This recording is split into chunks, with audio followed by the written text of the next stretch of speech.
കർത്താവിൻ്റെ ധന്യനാമം ഈ രാത്രിയിൽ വാഴ്ത്തപ്പെടട്ടെ. യേശുക്രിസ്തുവിൻ്റെ പവിത്ര സുവിശേഷത്തിൻ്റെ വ്യക്താവായി ഒരു പ്രാവശ്യം കൂടെ നിങ്ങളെ അഭിസംബോധന ചെയ്യുവാൻ കർത്താവ് എനിക്ക് തന്ന അവസരം ഒരു ഭാഗ്യപദവിയായി കരുതി കർത്താവിന് എല്ലാ മഹത്വവും പുകഴ്ചയും ആരാധനയും അർപ്പിക്കുന്നു. കർത്താവിനെ ഏൽപ്പിച്ചൊരു ചിന്തയിലേക്ക് വേഗത്തിൽ പ്രവേശിക്കാൻ താല്പര്യപ്പെടുന്നു. അപ്പോസ്തലനായ പൗലോസ് കൊരിന്ത്യർക്ക് എഴുതിയ 2-ാം ലേഖനം 11-ാം അധ്യായം അതിൻ്റെ 2-3 വാക്യങ്ങൾ നമുക്ക് വായിക്കാം. 2 കൊരിന്ത്യർ ലേഖനം 11-ാം അധ്യായം അതിൻ്റെ 2-3 വാക്യങ്ങൾ. ഞാൻ നിങ്ങളെക്കുറിച്ച് ദൈവത്തിൻ്റെ എരിവോടെ എരിയുന്നു. ഞാൻ ക്രിസ്തു എന്ന ഏക പുരുഷന് നിങ്ങളെ നിർമ്മല കന്യകയായി ഏൽപ്പിപ്പാൻ വിവാഹ നിശ്ചയം ചെയ്തിരിക്കുന്നു.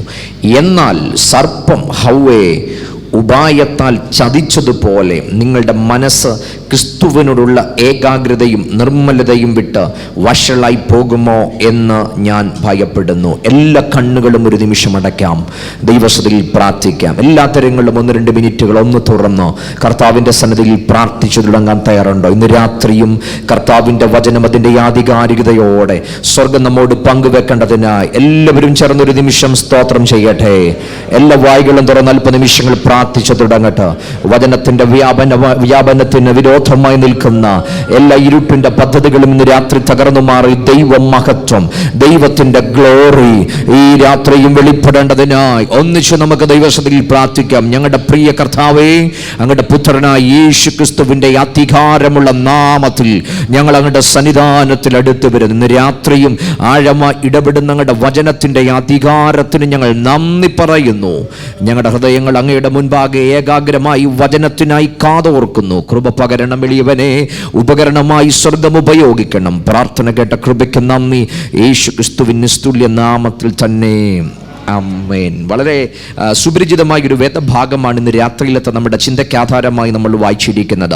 അപ്പോസ്തലനായ പൗലോസിൻ്റെ തൂലികയിൽ നിന്ന് പുറത്തു വന്ന അനുഗ്രഹിക്കപ്പെട്ട ലേഖനങ്ങളിൽ ഒന്നാണ് കൊരിന്ത്യർ ലേഖനങ്ങൾ. തൻ്റെ 2-ാമത്തെ മിഷണറി യാത്രയിൽ താൻ ദൈവത്താൽ നിയോഗിതനായി സന്ദർശിച്ച സ്ഥലങ്ങളിൽ ഒന്നാണ് ഈ കൊരിന്ത്യ പട്ടണം എന്നുള്ളത്. ആസ്യയിൽ ശുശ്രൂഷ ചെയ്യണമെന്ന തൻ്റെ ആഗ്രഹത്തെ ദൈവത്തിൻ്റെ ആത്മാവ് വിലക്കിയിട്ട് തന്നെ അവിടെ നിന്ന് നേരെ മാസിഡോണിയൻ പ്രൊവിൻസിലേക്ക്, യൂറോപ്പിലേക്ക് നയിക്കുന്നു. ആ മാസിഡോണിയൻ പ്രൊവിൻസിലെ ഏറ്റവും അവസാനം താൻ സന്ദർശിച്ച സ്ഥലമാണ് ഈ കൊരിന്തു പട്ടണം എന്നുള്ളത്. ഒരു സുവിശേഷകൻ മനസ്സുകൊണ്ട് തളരാനും ക്ഷീണിക്കാനും സാധ്യത ഉള്ള മേഖലയിലാണ് ശരിക്കും താൻ കൊരിന്തിലേക്ക് എത്തുന്നത്. അപ്പോസ്തല പ്രവൃത്തി അതിൻ്റെ 15-ാം അധ്യായം 36 മുതലുള്ള വാക്യങ്ങൾ അതിൻ്റെ 18-ാമത്തെ അധ്യായം വരെ നോക്കിയാൽ നമുക്ക് ആ സെക്കൻഡ് ജേർണിയുടെ, മിഷണറി ജേർണിയുടെ ഒരു പശ്ചാത്തലം നമുക്ക് അവിടെ മനസ്സിലാക്കാൻ കഴിയുന്നുണ്ട്. ശരിക്കും ആദ്യ ഭാഗത്ത് ഫിലിപ്പയിലെത്തി ചില ആഴ്ചകൾക്കകത്ത് പൗലോസിന് ഓടിപ്പോകേണ്ടി വന്നു. തെസലോനിക്കയിൽ 3 ആഴ്ചക്കകത്ത് ഓടിപ്പോകേണ്ടി വന്നു. ബെരോവയിൽ ചില ദിവസങ്ങൾക്ക് ശേഷം ഓടിപ്പോകേണ്ടി വന്നു. അഥേനയിലെത്തി ഒരു പ്രസംഗം പോലും പൂർത്തീകരിക്കാതെ തനിക്ക് ഓടേണ്ടി വന്നു. അങ്ങനെ 5-ാമതെത്തിയ സ്ഥലമാണ് ഈ കൊരിന്ത് എന്ന് പറയുന്ന സ്ഥലം. ശരിക്കും പറഞ്ഞ ഒരു മനുഷ്യനെ സംബന്ധിച്ച്, ഒരു ശുശ്രൂഷകനെ സംബന്ധിച്ച് തന്നെ നോക്കുവാൻ, അല്ലെങ്കിൽ എന്തുകൊണ്ട് എന്ന ചോദ്യം ഉയരാൻ സാധ്യതയുള്ളൊരു സമയമാണ്. തൻ്റെ മിനിസ്ട്രി ഒരിടത്തും പൂർത്തീകരിക്കാൻ കഴിയുന്നില്ല. പകുതി വഴി കോടേണ്ടി വരുന്നു. പ്രതികൂലങ്ങൾ പരമ്പരകളായി അടിച്ചു വരുന്നു. ഇതിൻ്റെ നടുവിൽ എന്തെന്ന ചോദ്യം അവിടെ വരും. പക്ഷേ ദൈവം തനിക്ക് മനസ്സിലാക്കി കൊടുത്തൊരു യാഥാർത്ഥ്യമുണ്ട്. 18-ാമത്തെ അധ്യായം അപ്പോസ്തലപ്രവൃത്തി വരുമ്പം ഈ കൊരിന്തിലെത്തിയ പൗലോസിനോട് കർത്താവ് രാത്രിയിൽ ദർശനത്തിൽ അരുളി ചെയ്യുന്നൊരു ഭാഗമുണ്ട്. പൗലോസേ, നീ ഭയപ്പെടാതെ പ്രസംഗിക്കാം. ആരും നിന്നെ കയ്യേറ്റം ചെയ്ത് ദോഷം വരുത്തത്തില്ല. ഈ പട്ടണത്തിൽ എനിക്ക് വലിയ ജനമുണ്ട് എന്ന് പറഞ്ഞ താൻ മനസ്സിലാക്കിയത് വെല്ലുവിളി ഒരു ഭാഗത്തുണ്ട്, അതിനപ്പുറത്ത് നിയോഗവും ദൈവം നൽകിയിട്ടുണ്ട്. വെല്ലുവിളി ഇല്ലെങ്കിൽ, അല്ലെങ്കിൽ ചിലപ്പോൾ പുതു നിയോഗങ്ങൾ കൈമാറപ്പെട്ടെന്ന് വരത്തില്ല. ദൈവം നിയോഗങ്ങൾ കൈമാറുന്നത് വെല്ലുവിളിയുടെ നടുവിലാണ്. അതിനെ അതിജീവിക്കാനുള്ള ആത്മാവിൻ്റെ കൃപയും കൂടെ പകർന്നാണ് ദൈവം വെല്ലുവിളികളെ അനുവദിക്കുന്നതെങ്കിൽ, ഇന്ന് രാത്രി നിങ്ങളുടെ മുമ്പിൽ ഒരു വെല്ലുവിളിയാണ് ഉള്ളതെങ്കിൽ അതിനപ്പുറത്ത് ദൈവം പറയുന്നു അതിനെ കവിയുന്ന ഒരു നിയോഗവും അതിൻ്റെ നടുവിൽ തന്ന് ദൈവത്തിന് നിങ്ങളെ ഉയർത്തിക്കൊണ്ടുവരുവാൻ കഴിയുമെന്ന് വിശ്വസിക്കുന്നവർ ഇന്ന് രാത്രി ഇതിനകത്ത് ഇരിപ്പുണ്ടെങ്കിൽ ധൈര്യത്തോടെ ദൈവത്തിന് നാം കൊടുത്തിട്ട് പറ, വെല്ലുവിളിക്ക് അപ്പുറത്തേക്ക് ദൈവം പകരുന്ന നിയോഗങ്ങളുണ്ട്.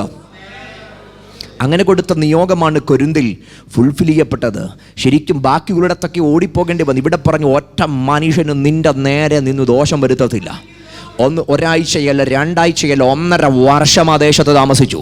ശരിക്കും കൊരിന്ത് പട്ടണമെന്നൊക്കെ പറഞ്ഞു കഴിഞ്ഞാൽ തത്വജ്ഞാനികൾ, അധാർമിക പ്രവർത്തികൾ, 1000 ദേവദാസിമാർ, അഫ്രഡൈറ്റ് എന്ന് പറഞ്ഞ ദേവതയ്ക്ക് സമർപ്പണം നടത്തിയ ദേവദാസിമാർ. അവിടം കൊണ്ട് തീർന്നില്ല. അഹങ്കാരം ബാധിച്ച മനസ്സുകൾ, തത്വജ്ഞാനികളുടെ അല്ലെങ്കിൽ അവരുടെ കർണരസമായ പ്രഭാഷണങ്ങൾ, ഇത് മുഴുവൻ ആ പട്ടണത്തെ പ്രകമ്പനം കൊള്ളിക്കുന്നുണ്ടായിരുന്നു. ഇതിൻ്റെ നടുവിൽ പൗലോസ് പറഞ്ഞത്, എനിക്ക് നിങ്ങളോട് പങ്കുവെക്കാനുള്ളത് അങ്ങനൊരു സന്ദേശമല്ല, ഞങ്ങളോ ക്രൂശിക്കപ്പെട്ട ക്രിസ്തുവിനെ പ്രസംഗിക്കുന്നു. കാതിന് ഇമ്പമുള്ളത് കണ്ണിന് ഇമ്പം തോന്നുന്നത് അല്ലെങ്കിൽ സുഖകരമായ സന്ദേശമല്ല താൻ വിളിച്ചു പറഞ്ഞത്. മാനവകുലത്തിന് വേണ്ടി മരിച്ചടക്കപ്പെട്ട് ഉയർത്തെഴുന്നേറ്റ് തൻ്റെ ചങ്കിൽ നിന്ന് പാഞ്ഞൊഴുകിയ പുണ്യാഹ ചോരയാൽ ആ മനുഷ്യരാശിക്ക് നൽകപ്പെട്ട ആത്യന്തിക രക്ഷയെപ്പറ്റി പൗലോസ് വിഭാവനം ചെയ്തപ്പോൾ അവിടെ അന്ധകാര മണ്ഡലങ്ങൾ, പൈശാചിക മേഖല, അധാർമിക കോട്ടകൾ, അഹന്ത ബാധിച്ച മനസ്സുകൾ അതിനു മുമ്പിൽ പൊളിഞ്ഞു വീണെങ്കിൽ ഇന്ന് രാത്രിയും സത്യമാണ്.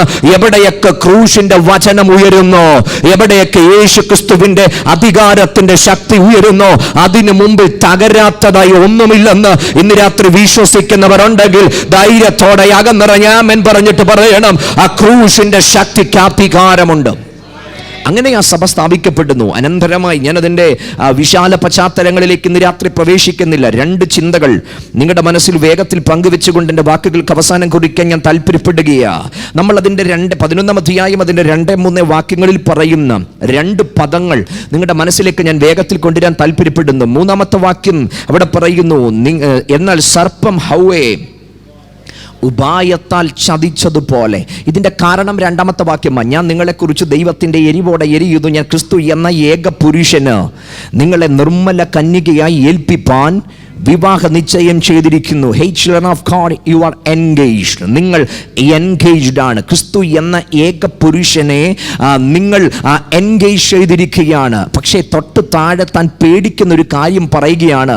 ക്രിസ്തുവിനോടുള്ള എന്ന് പറഞ്ഞാൽ എൻഗേജ്മെന്റ് കഴിഞ്ഞ ആ വ്യക്തിയുമായിട്ട് ഏകാഗ്രതയും നിർമ്മലതയും വിട്ട് നിങ്ങൾ വഷളായി പോകുമോ എന്ന് ഞാൻ ഭയപ്പെടുകയാണ്. നിങ്ങൾ ആ ശ്രദ്ധിക്കേണ്ട ഗൗരവമായൊരു ഭാഗമാണ്. ഞാൻ അതിനകത്ത് ഒറ്റ പദമാണ് ഇന്ന് രാത്രി അടർത്തിയെടുക്കുന്നത്. ക്രിസ്തുവുമായിട്ടുള്ള ഏകാഗ്രത. ആരോട് കമ്മിറ്റ്മെന്റ് നടത്തിയോ വ്യക്തിയുമായിട്ടുള്ള ഏകാഗ്രത. എന്താണ് ഏകാഗ്രത എന്ന പദത്തിനർത്ഥം? ഞാൻ 3 തലത്തിൽ അതിനെ വ്യാഖ്യാനിക്കാൻ താല്പര്യപ്പെടുകയാണ്.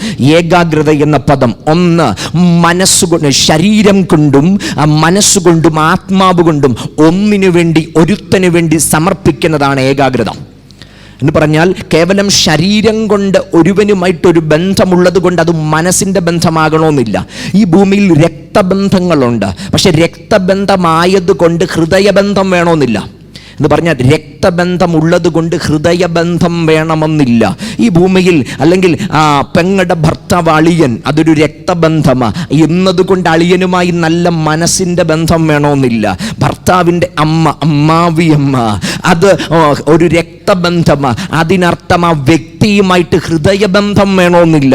ഞാൻ പറഞ്ഞത് രക്തബന്ധം ഉള്ളതിനൊക്കെ ഹൃദയബന്ധം വേണമെന്നില്ല. പക്ഷെ ഏകാഗ്രത എന്നൊരു ഘടകം അടിസ്ഥാനപ്പെടുന്നത് ശരീരം കൊണ്ടുള്ള ബന്ധമല്ല, ശരീരം കൊണ്ടും മനസ്സുകൊണ്ടും ആത്മാവ് കൊണ്ടും ഒന്നിനു വേണ്ടി, ഒരുത്തനു വേണ്ടി പൂർണ്ണമായി സമർപ്പിക്കുന്നതാണ് ഈ ഏകാഗ്രത എന്ന് പറയുന്നത്. അപ്പൊ ക്രിസ്തുവുമായിട്ടുള്ള ബന്ധം എങ്ങനെ നടക്കേണ്ടത്? കേവലം ശരീരം കൊണ്ട് ഞാൻ പറയുന്ന വാക്കുകളല്ല, എൻ്റെ കരം ഞാൻ അടിക്കുമ്പോൾ ഉളവാകുന്ന ശബ്ദം മാത്രമല്ല, ഒരായുസിന്റെ ബന്ധമായിരിക്കണം എൻ്റെ കർത്താവുമായിട്ടുള്ളത്. പാട്ടുകാരൻ പറയുന്നത് ആ ബന്ധത്തിന്റെ പവിത്ര എന്നറിയുമോ? മരണത്താൽ മറയാത്ത മകൾ സ്നേഹപ്രഭയാൽ പിരിയ ബന്ധമാണിത്. യുഗകാലം വരെയും ആ നിത്യത മുതൽ നിത്യത വരെ സ്നേഹിക്കുന്ന മഹാസ്നേഹത്തെ അകതാരിൽ അനുഭവിക്കുന്ന ഒരു ദൈവ പൈതലിന്റെ ഉറപ്പ്. ഈ ബന്ധം അത് എന്നേക്കും നിൽക്കുന്ന ബന്ധമാണ്. ഹൃദയബന്ധമാ. രണ്ടാമത്തെ കാര്യം, കർത്താവ് പറയുന്ന ഒരു ഭാഗമുണ്ട്. ഏകാഗ്രത എന്നതിന് ഞാൻ ആ നിർവചനം കടമെടുക്കുകയാ. ഒന്നിനെ വെറുത്ത് ഒന്നിനോട് പറ്റിച്ചേരുന്നതാണ് ഏകാഗ്രത എന്ന് പറഞ്ഞ രണ്ടിനെയും പ്ലീസ് ചെയ്യാൻ കഴിയില്ല, രണ്ടും ഒരുപോലെ കൊണ്ടുപോകാൻ കഴിയത്തില്ല. ഒന്നിനെ വെറുത്ത് ഒന്നുമായി പറ്റിച്ചേരുന്നതാണ് ഈ ഏകാഗ്രത എന്ന് പറയുന്നത്. കർത്താവ് പറഞ്ഞു രണ്ടുമായി സഞ്ചരിക്കാൻ കഴിയത്തില്ല, ഏതെങ്കിലും ഒന്നിനോടൊപ്പമേ നിൽക്കാൻ കഴിയത്തുള്ളൂ. ഈ ഭാഗം പറഞ്ഞിട്ട് അതിൻ്റെ തൊട്ടു താഴെ പറയുന്നുണ്ട്, ഒരുത്തൻ വന്ന് ഞങ്ങൾ പ്രസംഗിക്കാത്ത മറ്റൊരേശുവിനെ. അപ്പൊ ഓൾറെഡി കേട്ടൊരേശുവുണ്ട്, ഇപ്പം മറ്റൊരേശുവിനെയും കേട്ടിട്ടുണ്ട്. അടുത്തത്, നിങ്ങൾക്ക് ലഭിക്കാത്ത വേറൊരാത്മാവ്, നിങ്ങൾ കൈക്കൊള്ളാത്ത വേറൊരു സുവിശേഷം. ഇത് മൂന്നും കേട്ടു. അപ്പൊ വേറൊരേശുവിനെ കിട്ടു, വേറൊരാത്മാവിനെ കിട്ടു, വേറൊരു സുവിശേഷത്തെ കിട്ടു. ഇത് രണ്ടും കൂടെ പിടിച്ചു മുൻപോട്ട് പോകാൻ ഒരു ക്രിസ്ത്യാനിക്ക് കഴിയത്തില്ലെന്ന്. ഇത് രണ്ടും കൂടെ പലപ്പോഴും ഇന്ന് ചർച്ചിന് പറ്റുന്ന ഏറ്റവും വലിയ അധപ്പതനമെന്ന് പറഞ്ഞാൽ രണ്ടിനും ആമേൻ പറയുന്നവർ പെരുക. രണ്ടിനും ആമേൻ പറയും. ക്രിസ്തുവിന്റെ വചനം കേട്ടാൽ അതിനാമേൻ പറയും, വേറൊരു സുവിശേഷം കേട്ടാൽ അതിനാമൻ പറയും. എന്തായാലും കർത്താവിനെ പറ്റിയല്ലേ പറയുന്നതെന്ന് അതിനാ വിവേചനം വേണമെന്ന് പറയുന്നത്. അതുകൊണ്ട് ബെരോവയിലുള്ള വിശ്വാസികൾ അവർ അത്യുത്തമന്മാരായിരുന്നു. അത് അങ്ങനെ തന്നെയോ എന്ന് ഈ സ്ക്രിപ്ചറിനകത്ത് പരതി നോക്കിയിട്ടേ സ്വോത്രം പറയത്തുള്ളൂ. നമ്മൾ സ്വോത്രം പറഞ്ഞു കഴിഞ്ഞാൽ അതാ സ്വോത്രം പറഞ്ഞാൽ അവിടെ ഇട്ടിട്ട് പിന്നെ അങ്ങ് പോകത്തേ ഉള്ളൂ. പിന്നെ അതിനെപ്പറ്റി ഒന്ന് തിരിഞ്ഞു പോലും എന്ത് ചെയ്യത്തില്ല, നോക്കത്തിൽ. ഏറ്റവും അവസാനം ഓൾ ടുഗദർ ലാസ്റ്റ് നമ്മൾ പറയുന്ന ഒരു കാര്യം കൂടെ ഉണ്ട്, മീറ്റിംഗ്. സ്തോത്രം. ഞാൻ പറഞ്ഞത് രണ്ടിനും കൂടെ സമരസപ്പെടുക. ഈ ബൈബിൾ കൃത്യമായിട്ട് പറയുന്നത്, യാതൊരു ഫിൽറ്ററും ഇല്ലാതെ പറയുന്നൊരു യാഥാർത്ഥ്യമുണ്ട്. ഒരു വിശ്വാസിയുടെ ഏകാഗ്രമായ ബന്ധത്തിനകത്ത് രണ്ടിനോടും ആമേൻ പറയാൻ കഴിയത്തില്ല. എനിക്കൊരു നിർമ്മല പുരുഷനുണ്ട്, എനിക്കൊരു ഏക പുരുഷനുണ്ട്, എനിക്കൊരു നിത്യ പുരുഷനുണ്ട്, എനിക്കൊരു അതിസുന്ദരനായ പുരുഷനുണ്ട്. ആ വ്യക്തിക്ക് വേണ്ടിയുള്ളതാ എൻ്റെ ജീവിതമെങ്കിൽ മറ്റുള്ളതിനെ ഞാൻ വെറുക്കും. അതുകൊണ്ട് തന്നെ കർത്താവ് പറയുന്നത്, നിങ്ങൾ ഈ ലോകക്കാരല്ലാത്തത് കൊണ്ട് ലോകം നിങ്ങളെ വെറുക്കും. എന്തിനാ അവർ വെറുക്കുന്നത്? അവരുടെ കൂട്ടത്തിലുള്ളവനാണെങ്കിൽ വെറുക്കുമോ? ഇല്ല, വെറുക്കില്ല. എന്നാൽ അവർക്ക് മനസ്സിലായി, ഇവൻ എൻ്റെ കൂടെ സഞ്ചരിക്കുന്നവനല്ല, എന്നോട് സമരസപ്പെടുന്നവനല്ല, എൻ്റെ ചിന്തയല്ല അവൻ്റെ ചിന്ത, എൻ്റെ പദ്ധതിയല്ല അവൻ്റെ പദ്ധതി. അതുകൊണ്ട് ലോകം അവർക്കെതിരാ. ലോകം എപ്പോഴെങ്കിലും നമ്മോട് സമരസപ്പെട്ടാൽ ഓർത്താൽ മതി, എവിടെയോ എൻ്റെ കാല ലോകത്തിലുണ്ട്. ലോകം എനിക്ക് അനുകൂലമായി എപ്പോഴെങ്കിലും കാര്യം പറഞ്ഞാൽ ഓർത്താൽ മതി, ഞാൻ ആ ലോകത്തിനകത്തെന്റെ കാലുണ്ട്.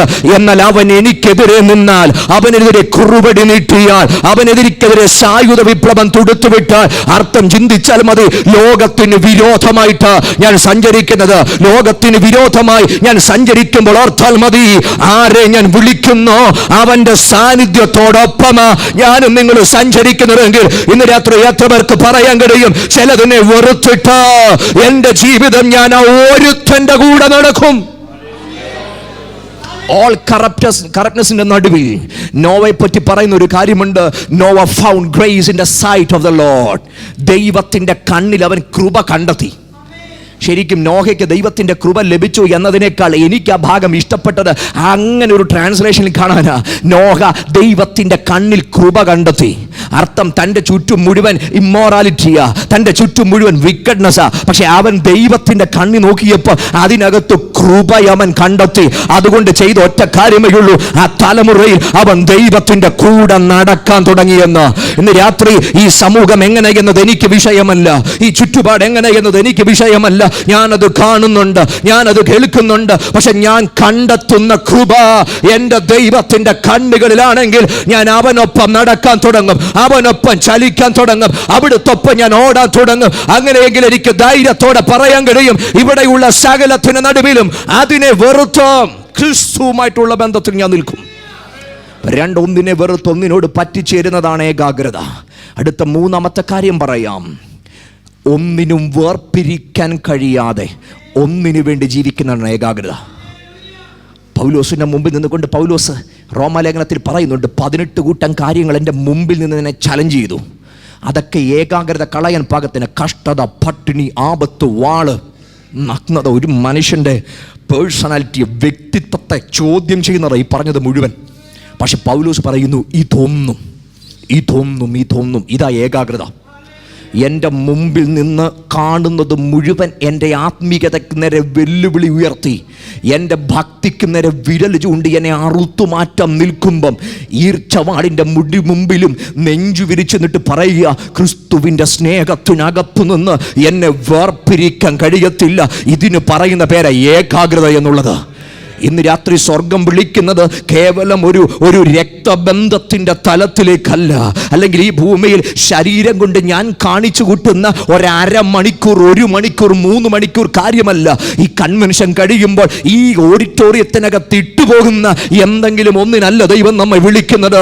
മറിച്ച് എന്തൊക്കെ വന്നാലും ഇതിന് പുറത്തടുത്ത ദിവസങ്ങൾ ഞാൻ പോകുന്ന സകല മേഖലകളിലും എൻ്റെ ജീവിതത്തിൽ വരുന്ന സകല വെല്ലുവിളികളുടെ നടുവിലും നിന്നുകൊണ്ട് ഞാൻ വിളിച്ചു പറയുന്ന ഒരു കാര്യമുണ്ട്, ക്രിസ്തുവിന്റെ സ്നേഹത്തിനകത്തു നിന്ന് എന്നെ വേർപിരിക്കുന്നതാണ്. അതേ പൗലോസ് പറയുന്നു, നാമോ നമ്മെ സ്നേഹിക്കുന്നവൻ മുഖാന്തരം ഇതിലൊക്കെയും ജയം നേടിയിരിക്കുന്നു. ഇന്ന് രാത്രിയും എൻ്റെ മുമ്പിൽ നിൽക്കുന്ന സകല സമരമുഖങ്ങളോട്, സകല വെല്ലുവിളികളോട് ഒരു ഭക്തൻ അതിനെ കൗണ്ടർ അറ്റാക്ക് ചെയ്തിട്ട് പറയുന്ന ഒരു ഭാഗമുണ്ട്, എന്തൊക്കെ വന്നാലും ക്രിസ്തുവിന്റെ സ്നേഹത്തിനകത്തു നിന്ന് എന്നെ അറുത്തുമാറ്റാൻ കഴിയത്തില്ല. ഇതാ ഏകാഗ്രത. ഇതാണ് പൗലോസ് ഭയപ്പെടുന്നത്. ഈ ഏകാഗ്രതയും നിർമ്മലതയും വിട്ട് നിങ്ങൾ വാഷളായി പോകുമോ? അപ്പം എത്ര ഇമ്പോർട്ടൻ്റ് ഏകാഗ്രത, എത്ര ഗൗരവകരമായ കാര്യമാണ് ഈ ഏകാഗ്രത. നമ്മുടെ ഭാവി നിൽക്കുന്നത് ഈ ഏകാഗ്രത ബന്ധത്തിലാണ്. നമ്മുടെ ഭാവി നിൽക്കുന്നത് ഈ ഏകാഗ്രത ബന്ധത്തിലാണ്. നമ്മുടെ നിത്യത അടയാളപ്പെടുത്തുന്നത് ഈ ഏകാഗ്രത ബന്ധത്തിലാണ്. അതുകൊണ്ട് പൗലോസ് പറഞ്ഞത്, എനിക്ക് മറ്റൊരു ലക്ഷ്യവുമില്ല, ഒന്ന് ഞാൻ ചെയ്യുന്നു. പുള്ളി പറയുന്നത്, എനിക്ക് 100 കാര്യം അവിടെ പറയാനില്ല, ഒന്ന് ഞാൻ ചെയ്യുന്നു. നിങ്ങൾ ശ്രദ്ധിക്കുക, എത്രയോ വർഷം കഴിഞ്ഞിട്ട് കാരാഗ്രഹത്തിൽ കിടക്കുന്ന പ്രേക്ഷിത വര്യൻ വിളിച്ചു പറയുന്നു, എനിക്കിപ്പോഴും ലക്ഷ്യം ഒന്നേ ഉള്ളൂ, ഒന്ന് ഞാൻ ചെയ്യുന്നു. പിമ്പിലുള്ളത് മറന്നു മുൻപിലുള്ളത് ആഞ്ഞുകൊണ്ട് ക്രിസ്തു യേശുവിൽ ദൈവത്തിന്റെ പരമവിളിയുടെ വിരുദ്ധനായി ലാക്കിലേക്ക് ഓടുക. ഒന്ന് ഞാൻ ചെയ്യുന്നു, ഒന്ന് ഞാൻ ചെയ്യുന്നു. ഇന്ന് രാത്രി നമ്മുടെ മുമ്പിൽ പലതും കൊണ്ടുവന്ന് നമ്മെ സമരസപ്പെടുത്തുവാൻ നിൽക്കുന്നതിന് നടുവിൽ ഒരു ഭക്തൻ വിളിച്ചു പറയണം, ഒന്ന് ഞാൻ ചെയ്യുന്നു. ലോകം എന്നോട് കൗണ്ടർ ചെയ്യുന്നെങ്കിൽ തിരിച്ച ലോകത്തോട് പറയണം, ഞാൻ നിനക്കെതിരാ.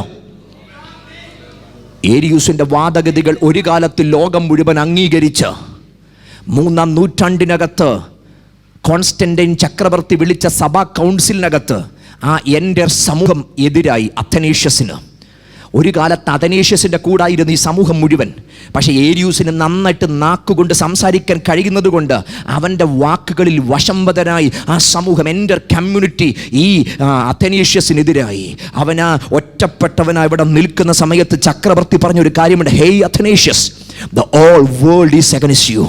ഈ ലോകം മുഴുവൻ നിനക്കെതിരാണ്.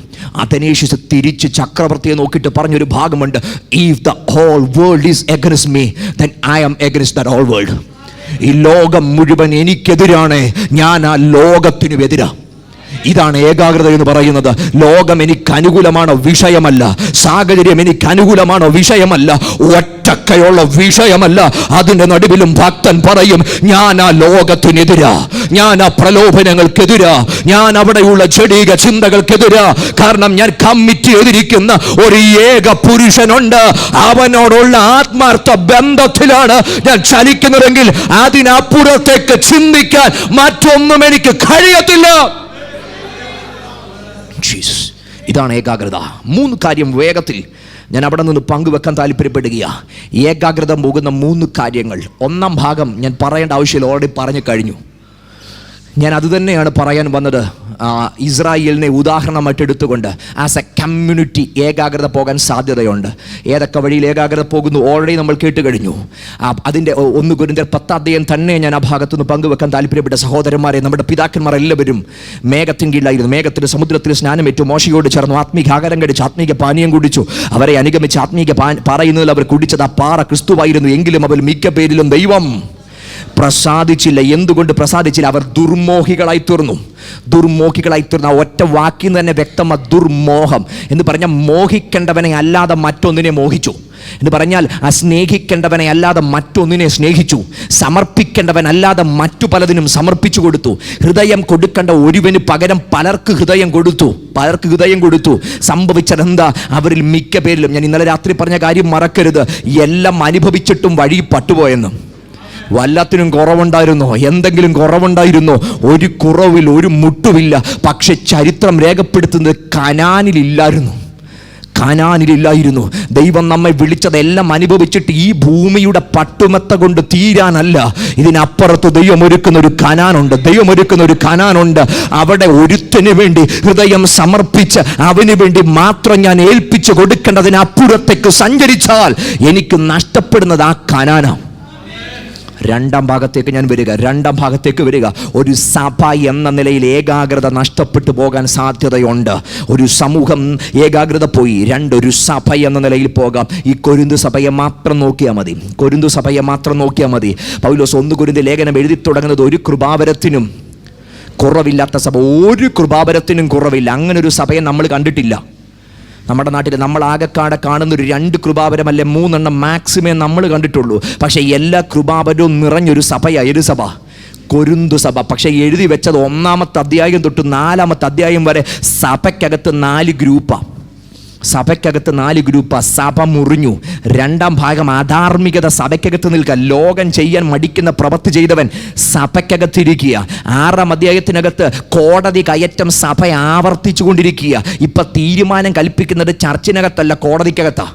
കോടതി പറയണം ഇതിനകത്ത് എന്നാ നടക്കണമെന്ന്. ആരാ? അന്യഭാഷ പറയുന്നവരാ, പ്രവചിക്കുന്നവരാ, രോഗശാന്തിയുള്ളവരാ, ഭൂതശാന്തിയുള്ളവരാ, വന്നിരുന്നാൽ കൃപാവരങ്ങളെ നിറയപ്പെടുന്നവരാ. അതിനകത്തൊരു വിഷയം വന്നിട്ട് തമ്മി തീർക്കാൻ പറ്റുന്നില്ല. കോടതി തീർക്കേണ്ട ഗതികേടിലേക്ക് സഭ വന്നു. എവിടെ? കൊരിന്തു സഭയിൽ. അപ്പൊ ഏകാഗ്രത പോയതിനെ പൗലോസ് ചൂണ്ടിക്കാണിക്കുക. 7-ാം അധ്യായത്തിൽ വിവാഹ ജീവിതത്തിന്റെ പവിത്രത നഷ്ടപ്പെട്ടു. 8-9 വിഗ്രഹാർപ്പിതങ്ങൾ. 10-ാം അധ്യായം ഈ സമൂഹത്തെ ചൂണ്ടിക്കാണിക്കുന്നു. 11 കർത്തൃമേശ വികലമായിട്ട് ആചരിക്കുന്നു. അതിനകത്തുള്ള അവരുടെ ആ ഒരു ലവ് ഫീസ്റ്റിനെ അവർ സ്വാർത്ഥതയ്ക്ക് വഴിമാറ്റുന്നു.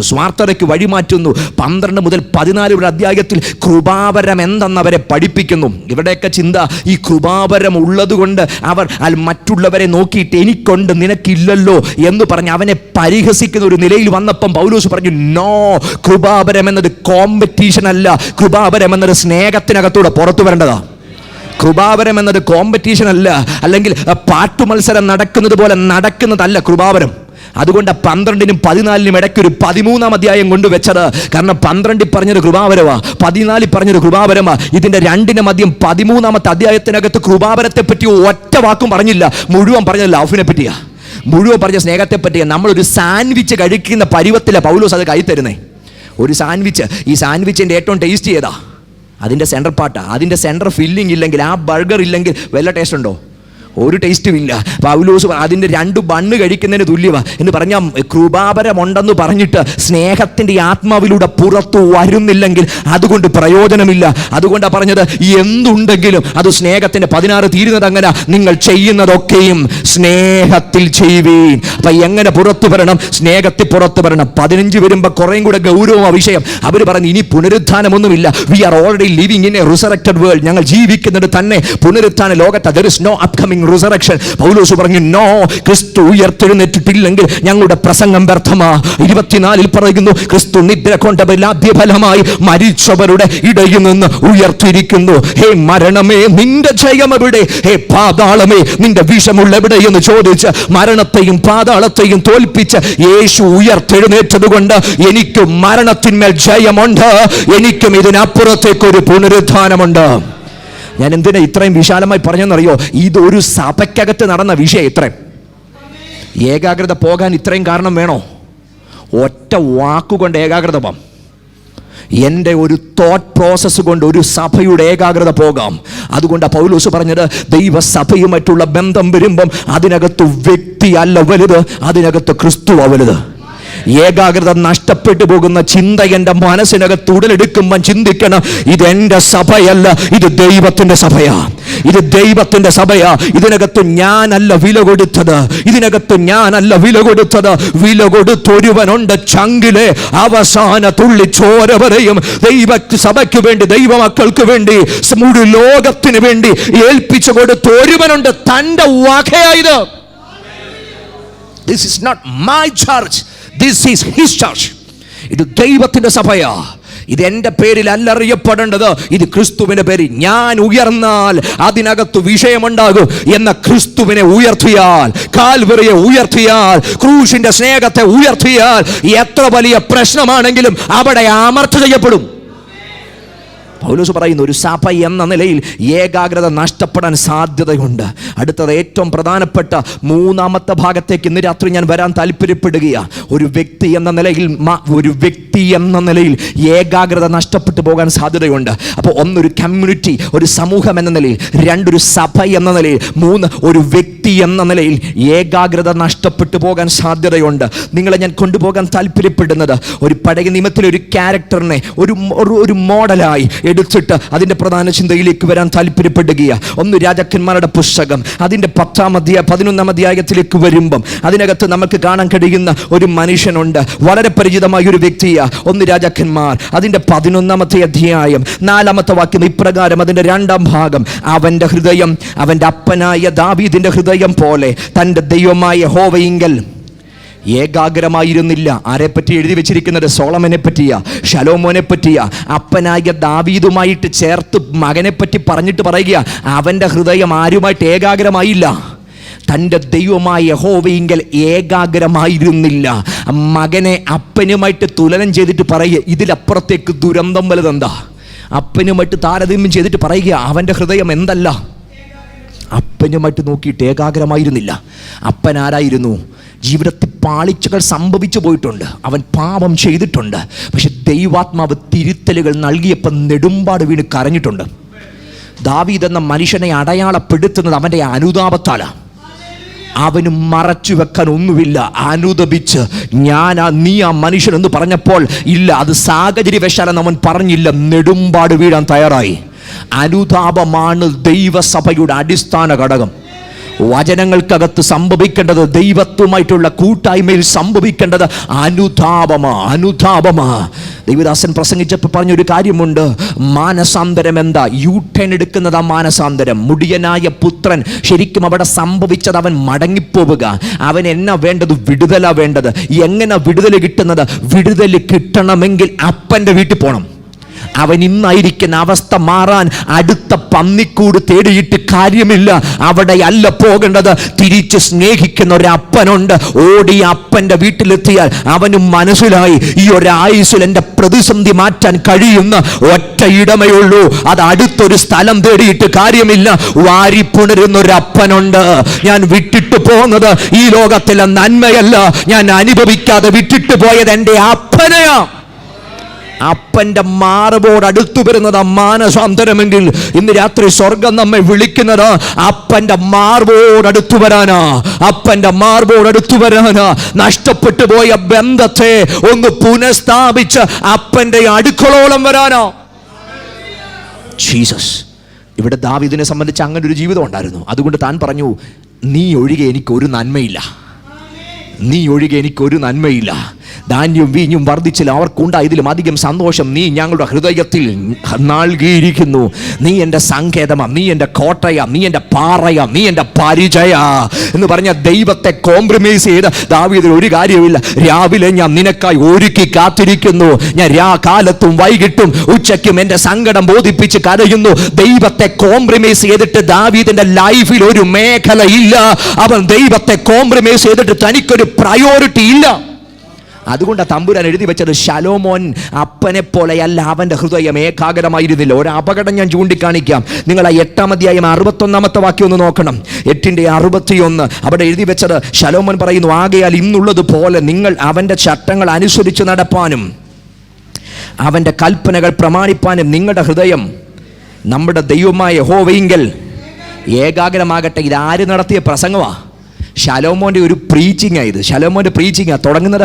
8ാം അധ്യായം ആദ്യം നോക്കിയാൽ മതി. അവിടെ താൻ പണിത ദേവാലയം പ്രൗഢഗംഭീരമായ ദേവാലയം. എന്നാൽ ആ ദേവാലയത്തിൻ്റെ പ്രതിഷ്ഠാ സമയത്ത് താൻ ഒരു കാര്യം കണ്ടു. താൻ പണിതതല്ല ദേവാലയത്തിൻ്റെ മഹത്വം എന്ന് പറഞ്ഞ ആലയത്തെ ആലയമാക്കുന്നത് അതാരു പണിതു എന്നതിലല്ല. ആലയത്തെ ആലയമാക്കുന്നത് അതിനകത്ത് എന്ത് ഉപകരണമുണ്ട് എന്നതിലല്ല. ആലയത്തെ ആലയമാക്കുന്നത് അതിനകത്തിറങ്ങി വരുന്ന ദൈവസാന്നിധ്യം.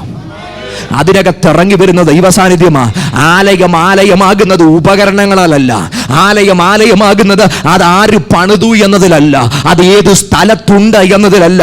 ആലയമാക്കുന്നത് അതിനകത്തിറങ്ങി വരുന്ന ദൈവമഹത്വമാ, അതിനകത്തിറങ്ങി വരുന്ന ദൈവ സാന്നിധ്യമാ, അതിനകത്തിറങ്ങി വരുന്ന ദൈവത്തിന്റെ തേജസ്. ഇന്ന് രാത്രി തിരിച്ചറിയ്, മടങ്ങി വരേണ്ടത് അങ്ങനെ ഒരു ദൈവത്തിന്റെ തേജസ്സിലേക്ക്, ദൈവ സാന്നിധ്യത്തിലേക്ക് മടങ്ങി വരേണ്ടത്. നമുക്കെന്നെ നഷ്ടപ്പെട്ടത് പെന്തക്കോസ്തിന്റെ ആദിമ കാലഘട്ടത്തിനകത്ത് നിന്ന് ചിന്തിച്ചാൽ നമുക്ക് നഷ്ടപ്പെട്ടത് വേറെ ഒന്നുമല്ല, പ്രസൻസ് ഓഫ് ഗോഡാ, ദൈവ സാന്നിധ്യമാണ് നഷ്ടപ്പെട്ടു പോയത്. പണ്ട് നാമധേയ കൂട്ടങ്ങളെ വിട്ട് പുറത്തിറങ്ങി വന്ന് പള്ളിയും പള്ളിമേടയും ആചാരവും അനുഷ്ഠാനവും ഐബനിയും തിരുമേനിയും ഇത് പലതും വിട്ട് പുറത്തു വന്നപ്പോൾ അന്ന് പെന്തക്കോസ്തിന് എന്നെ ഉണ്ടായിരുന്നു? ഒന്നുമില്ലായിരുന്നു. പിതാക്കന്മാരുടെ കേട്ടിട്ടുണ്ട്, വെറും തറകളിൽ ഇരുന്ന കാലഘട്ടം, വൃക്ഷ ചുവട്ടിലിരുന്ന കാലഘട്ടം, ചാണകം മെഴുകിയ തറയിലിരുന്ന കാലഘട്ടം, പരിമിതിയിലൂടെ നടന്ന കാലഘട്ടം. പക്ഷെ പടുക്കുറ്റം പള്ളിയിൽ നിന്ന് ആൾക്കാർ ഇവിടെ കൊഴുകി. കാരണം എന്നറിയോ? ആ പള്ളി ഇല്ലാത്തൊന്ന് ഇതിനകത്തുണ്ടായിരുന്നു, ദൈവസാന്നിധ്യം. ആ പള്ളിക്കകത്തിരുന്നിട്ട് അവിടെ മണിമന്ദിരങ്ങൾ ഉണ്ടായിട്ട്, അവിടെ തിരുമേനി കോട്ടകൾ ഉണ്ടായിട്ട്, അവിടെ മധുബയും അതിന്റെ സകല സൗകര്യങ്ങളും ഉണ്ടായിട്ട്, അവിടെ ഇല്ലാതിരുന്ന ഒന്ന് ഇവിടെ ഉണ്ടായിരുന്നു. അത് ദൈവത്തിന്റെ തേജസ്സായിരുന്നു, ദൈവമഹത്വമായിരുന്നു. വെറും തറയിൽ മുട്ടുമടക്കി കരയുന്ന ആ ജനത്തിന്റെ നടുവിൽ ദൈവത്തിന്റെ തേജസ് ഇറങ്ങി വന്നപ്പോൾ ആരും പറയാതെ ജനം അവിടെ ഓടിക്കൂടി. എന്നാൽ അന്നില്ലാതിരുന്ന ഒത്തിരി നമുക്ക് ഇന്ന് കിട്ടി. അന്നില്ലാതിരുന്ന ഒത്തിരി നമുക്ക് ഇന്ന് കിട്ടുവാനിടയായി. ഇന്ന് നമുക്ക് എന്തുണ്ട്? വീടുണ്ട്, ഹോളുണ്ട്, കാറുണ്ട്, സൗകര്യമുണ്ട്, PA സിസ്റ്റമുണ്ട്, എല്ലാം നമുക്കുണ്ട്, അത്യാധുനിക സൗകര്യങ്ങളുണ്ട്. നഷ്ടപ്പെട്ടു പോയത് എന്താ? ദൈവസാന്നിധ്യം. ഇന്ന് നമ്മളൊരു പൊളിറ്റിക്കൽ പവറായി മാറി. ഇന്ന് നമ്മളൊരു രാഷ്ട്രീയ ശക്തിയായി മാറി. കഴിഞ്ഞ ദിവസം കേരളത്തിൻ്റെ ഒരു ഭാഗം, ഒരു സ്റ്റാറ്റിസ്റ്റിക്സ് കേട്ടപ്പം പെന്തക്കോസ്തുകാരൻ എന്ന നിലയിൽ കോരിത്തരിച്ചു. 35 മണ്ഡലം നമുക്ക് നിയന്ത്രിക്കാൻ പറ്റുമെന്ന് ഒരാൾ പറയുന്നത് കേട്ട. 35 മണ്ഡലത്തിൽ ആര് ജയിക്കണമെന്നുള്ളത് ആര് തീരുമാനിക്കുമെന്ന്? പെന്തക്കോസ്തുകാർ. പിന്നെ അതിനകത്തുള്ള ഏറ്റവും വലിയൊരു ഗുണമെന്ന് പറഞ്ഞാൽ നമ്മൾ ഒരുമിച്ച് നിൽക്കില്ല. അതുകൊണ്ട് നമ്മൾ എവിടെയും തീരുമാനിക്കത്തില്ല എന്നത് പരമമായൊരു സത്യമാണ്. പക്ഷേ ഈ യാഥാർത്ഥ്യം എന്ന് പറഞ്ഞാൽ 35 മണ്ഡലത്തിൽ വേണേ പെന്തക്കോസ്തുകാരുടെ വോട്ട് കൊണ്ട് MLA എന്ത് ചെയ്യാം? 140 35 വെച്ച് കഴിഞ്ഞാൽ ഒരു ഭരണം നിശ്ചയിക്കാൻ ഈ 35 മണ്ഡലം എന്ത് ചെയ്തു? മതി. ഇതൊക്കെ കേട്ടപ്പോൾ ഒന്ന് കോരിത്തരിച്ചു. പക്ഷേ അവിടെ ഒരു യാഥാർത്ഥ്യം മനസ്സിലാക്കി. ഇന്നൊരു പൊളിറ്റിക്കൽ പവറായി, പക്ഷേ സ്പിരിച്വലി സീറോയായി മാറി. ആത്മീയമായി ദൈവ സാന്നിധ്യം പുറത്തായി. പണ്ട് ഒരു കുഞ്ഞിന് ജന്മം കൊടുക്കുമ്പോൾ ഒരമ്മ അലറി വിളിച്ച് കരഞ്ഞൊരു കരച്ചിലുണ്ട്. അവരുടെ അപ്പന്മാർ പടയിൽ പട്ടുപോയി. അവൻ്റെ വല്യപ്പൻ അതാ കഴുത്തൊടിഞ്ഞു വീണു. ദൈവ സാന്നിധ്യം പട്ടണത്തിൽ നിന്ന് വഴിമാറിപ്പോയി. ദൈവത്തിൻ്റെ പെട്ടകം പിടിക്കപ്പെട്ടു പോയി. അവൾ കരഞ്ഞു വിളിച്ചു പറഞ്ഞു, മഹത്വം പോയി. ബാക്കിയെല്ലാം ഉണ്ടായിട്ടും മഹത്വം പോയാൽ എന്ന കാര്യം? മഹത്വം പോയാൽ എന്ന കാര്യം? അലമുറയിട്ട് നിലവിളിച്ചിട്ട് അടുത്ത തലമുറയെങ്കിലും മനസ്സിൽ കണ്ടുകൊണ്ട് കരയാൻ തുടങ്ങണം. ആ ദൈവമഹത്വത്തിലേക്ക്, ദൈവ സാന്നിധ്യത്തിലേക്ക് ഞങ്ങൾക്കൊരു തിരിഞ്ഞുപോക്ക്, ദൈവത്തിന്റെ സാന്നിധ്യത്തിലേക്ക് ഞങ്ങൾക്കൊരു മടങ്ങിപ്പോക്ക്. മറ്റൊന്നും അഭിമാനത്തോടെ പറയാനില്ലെങ്കിലും അപ്പാ അങ്ങയുടെ സാന്നിധ്യത്തെ നിരന്തരം എനിക്ക് അനുഭവിക്കാൻ കഴിയുന്നുണ്ടെന്ന് ആത്മാവിന്റെ ഒരു നിയോഗത്തിലേക്ക്, ഒരു മടങ്ങിപ്പോക്കിലേക്ക് സാവരണം. ഈ തലമുറയുടെ പ്രാർത്ഥന അതാകട്ടെ, ദൈവ സാന്നിധ്യത്തിലേക്ക് ഞങ്ങളെ ഒന്ന് മടക്കി കൊണ്ടുപോകണം. ശലോമോനും മനസ്സിലായി, ആലയമാകുന്നത് ഉപകരണങ്ങളാലല്ല, ആലയമാകുന്നത് ഇറങ്ങി വരുന്ന ദൈവത്തിന്റെ ഗ്ലോറിയ. പുരോഹിതന്മാർക്ക് തമ്മിൽ കാണാതെ വണ്ണം അവർ ശുശ്രൂഷ ചെയ്തത് ഇവിടെയുള്ള അധികാരികളുടെ കാവലല്ല. അവർ ശുശ്രൂഷ ചെയ്തത് ദൈവത്തിന്റെ തേജസ്സിനകത്ത്, ദൈവത്തിന്റെ മഹത്വത്തിനകത്ത്, ദൈവത്തിന്റെ ഉജ്ജ്വല സാന്നിധ്യത്തിനകത്ത്. ഇന്ന് നമ്മെ ശുശ്രൂഷിക്കാൻ നിയന്ത്രിക്കേണ്ടത് ഒരു മനുഷ്യകാരമല്ല. ഇറങ്ങി വരുന്ന ദൈവത്തിന്റെ മഹത്വത്തിന്റെ അധികാരത്താൽ ശുശ്രൂഷിച്ചാൽ അവിടെ ജനം വിടുവിക്കപ്പെടും, അവിടെ ദൈവപ്രവൃത്തി വെളിപ്പെടും. അത് തടുക്കാൻ ഇവിടെയുള്ള അധികാരം താരവൃന്ദങ്ങൾക്ക് കഴിയത്തില്ലെന്ന് ഇന്ന് രാത്രി വിശ്വസിക്കുന്നവരുണ്ടെങ്കിൽ ധൈര്യത്തോടെ വായിക തുറന്ന് പ്രാർത്ഥിച്ചു തുടങ്ങണം. ദൈവമഹത്വത്തിന്റെ അധികാര ചലനത്തിന്റെ കാലഘട്ടത്തിലേക്ക് ഞങ്ങളെ ഒന്ന് മടക്കിക്കൊണ്ടുവരണം. പെന്തക്കോസ്തിന്റെ തനിമയിലേക്ക്, ദൈവ സാന്നിധ്യത്തിലേക്ക്, ദൈവമഹത്വത്തിലേക്ക് ദൈവമേ മടക്കി കൊണ്ടുവരണമെന്ന് അകന്നൊന്ന് കരയുന്ന മാതാക്കൾ ഇന്ന് രാത്രി കരഞ്ഞു തുടങ്ങണം. ജീസസ്, അടുത്ത തലമുറയെങ്കിലും ഹൃദയത്തിൽ കണ്ടുകൊണ്ട് കരഞ്ഞു തുടങ്ങണം. ജീസസ്. ശലോമോനും മനസ്സിലായി ദൈവ സാന്നിധ്യം വലുത്. അന്നേരം പ്രസംഗിക്കാൻ തുടങ്ങിയ പ്രസംഗത്തിൻ്റെ അവസാന ഭാഗം ഇത്. ജനത്തോട് പറയുക, നിങ്ങൾ എങ്ങനായിരിക്കണം? ഇന്നുള്ളതുപോലെ നിങ്ങൾ അവൻ്റെ ചട്ടങ്ങൾ അനുസരിച്ച് നടപ്പാനും അവൻ്റെ കൽപ്പനകൾ പ്രമാണിപ്പാനും നിങ്ങളുടെ ഹൃദയം നമ്മുടെ ദൈവമായ യഹോവയിങ്കൽ ഏകാഗ്രമാകട്ടെ. എന്നെ ഈ വേദിയിൽ നിൽക്കുമ്പം ഭയപ്പെടുത്തുന്നൊരു വാക്യം ഇത്. കാരണം ഈ മനുഷ്യൻ പ്രസംഗിക്കുമായിരുന്നു. ആരോടാ? ജനത്തോട്. നിങ്ങൾ ഇന്നുള്ളതുപോലെ നിങ്ങളുടെ ഹൃദയം എന്താകട്ടെ. 3 അധ്യായം കഴിഞ്ഞപ്പം ദൈവാത്മാവ് അവനെപ്പറ്റി എഴുതി വെക്കുക. അവൻ്റെ ഹൃദയം തൻ്റെ ദൈവമായ യഹോവയിങ്കൽ ഏകാഗ്രമായിരുന്നില്ല. തലയ്ക്ക് മുകളിൽ വാള് തൂങ്ങിക്കിടക്കുക, നമുക്ക് നേരെ വിരൽ ചൂണ്ടപ്പെടുക. മറ്റുള്ളവരെ ഞാൻ അവരുടെ നേരെ വിരൽ ചൂണ്ടിയിട്ട് എൻ്റെ ഹൃദയം ഏകാഗ്രമല്ലെങ്കിൽ എന്നേക്കാൾ ആദമൻ വേറെ ആരുമില്ല. വേശ്യാവൃത്തിയിൽ ഒരായുസ് മുഴുവൻ കടിച്ച റാഹാബിൻ്റെ പേര് പോലും വിശ്വാസവീരന്മാരുടെ പട്ടിക എഴുതി വെച്ചപ്പോൾ അതിനകത്ത് വന്നപ്പോൾ 10 തലമുറ പോലും ദൈവസന്നിധിയിൽ വരാൻ യോഗ്യതയില്ലാതിരുന്ന ഒരു രൂത്തിന്റെ ചരിത്രം അതിനകത്ത് എഴുതി വെച്ചപ്പം ആലയം പ്രൗഢഗംഭീരമായി പറഞ്ഞൊരു ശലോമോന്റെ പേര് എവിടെയും കാണാതിരിക്കുന്നത് ഇന്ന് രാത്രി മുന്നറിയിപ്പാ. ഇന്ന് രാത്രി മുന്നറിയിപ്പ. എനിക്കുള്ള പാരമ്പര്യങ്ങളൊക്കെ മാറ്റിവെച്ച്, ഞാൻ പറയുന്ന ആത്മീക പൈതൃകങ്ങളൊക്കെ ഒന്ന് മാറ്റിവെച്ചിട്ട്, അപ്പാ എൻ്റെ ഹൃദയം അങ്ങുമായി ഏകാഗ്രമാകണം, എനിക്ക് അങ്ങനെ ഒരു ബന്ധത്തിലേക്ക് വരണമെന്ന് കണ്ണു നിറഞ്ഞൊരു പ്രാർത്ഥന ഇന്ന് രാത്രി പ്രാർത്ഥിക്കാൻ തയ്യാറാകുമോ? മറ്റൊന്നും എനിക്ക് വേണ്ട. ആ ബന്ധത്തെ കോംപ്രമൈസ് ചെയ്യുന്ന ഒന്നും എനിക്ക് വേണ്ട. ഞാനിതൊരു 2-3 ട്രാൻസ്ലേഷനിൽ വായിച്ചു നോക്കി. ഈ 11-ാമത്തെ അധ്യായത്തിൻ്റെ ഭാഗം, ആ 2-3 ട്രാൻസ്ലേഷനിലെ ആ ഒരു പദം മാത്രം ഞാൻ നിങ്ങളുടെ മുമ്പിൽ പറയാം. His heart was not devoted in the sight of the Lord. അവൻ്റെ ഹൃദയം ഡിവോട്ടഡ് അല്ലായിരുന്നു. ഏകാഗ്രത എന്നതിന് ഞാൻ 2-3 വ്യാഖ്യാനം അവിടെ കൊടുക്കുന്നു. ഒന്ന്, അവൻ്റെ മനോഭാവം ആരാധനാപൂർണമല്ലായിരുന്നു. ഏകാഗ്രത നഷ്ടപ്പെടാൻ ആദ്യം സംഭവിക്കുന്ന കാരണം ആരാധനാപൂർണമായ മനോഭാവം പോയാൽ ഏകാഗ്രത പോകും.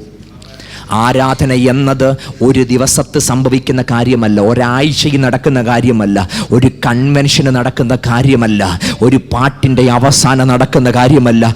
ആരാധനയ്ക്കൊരു ജീവിതത്തിൻ്റെ വിലയുണ്ട്.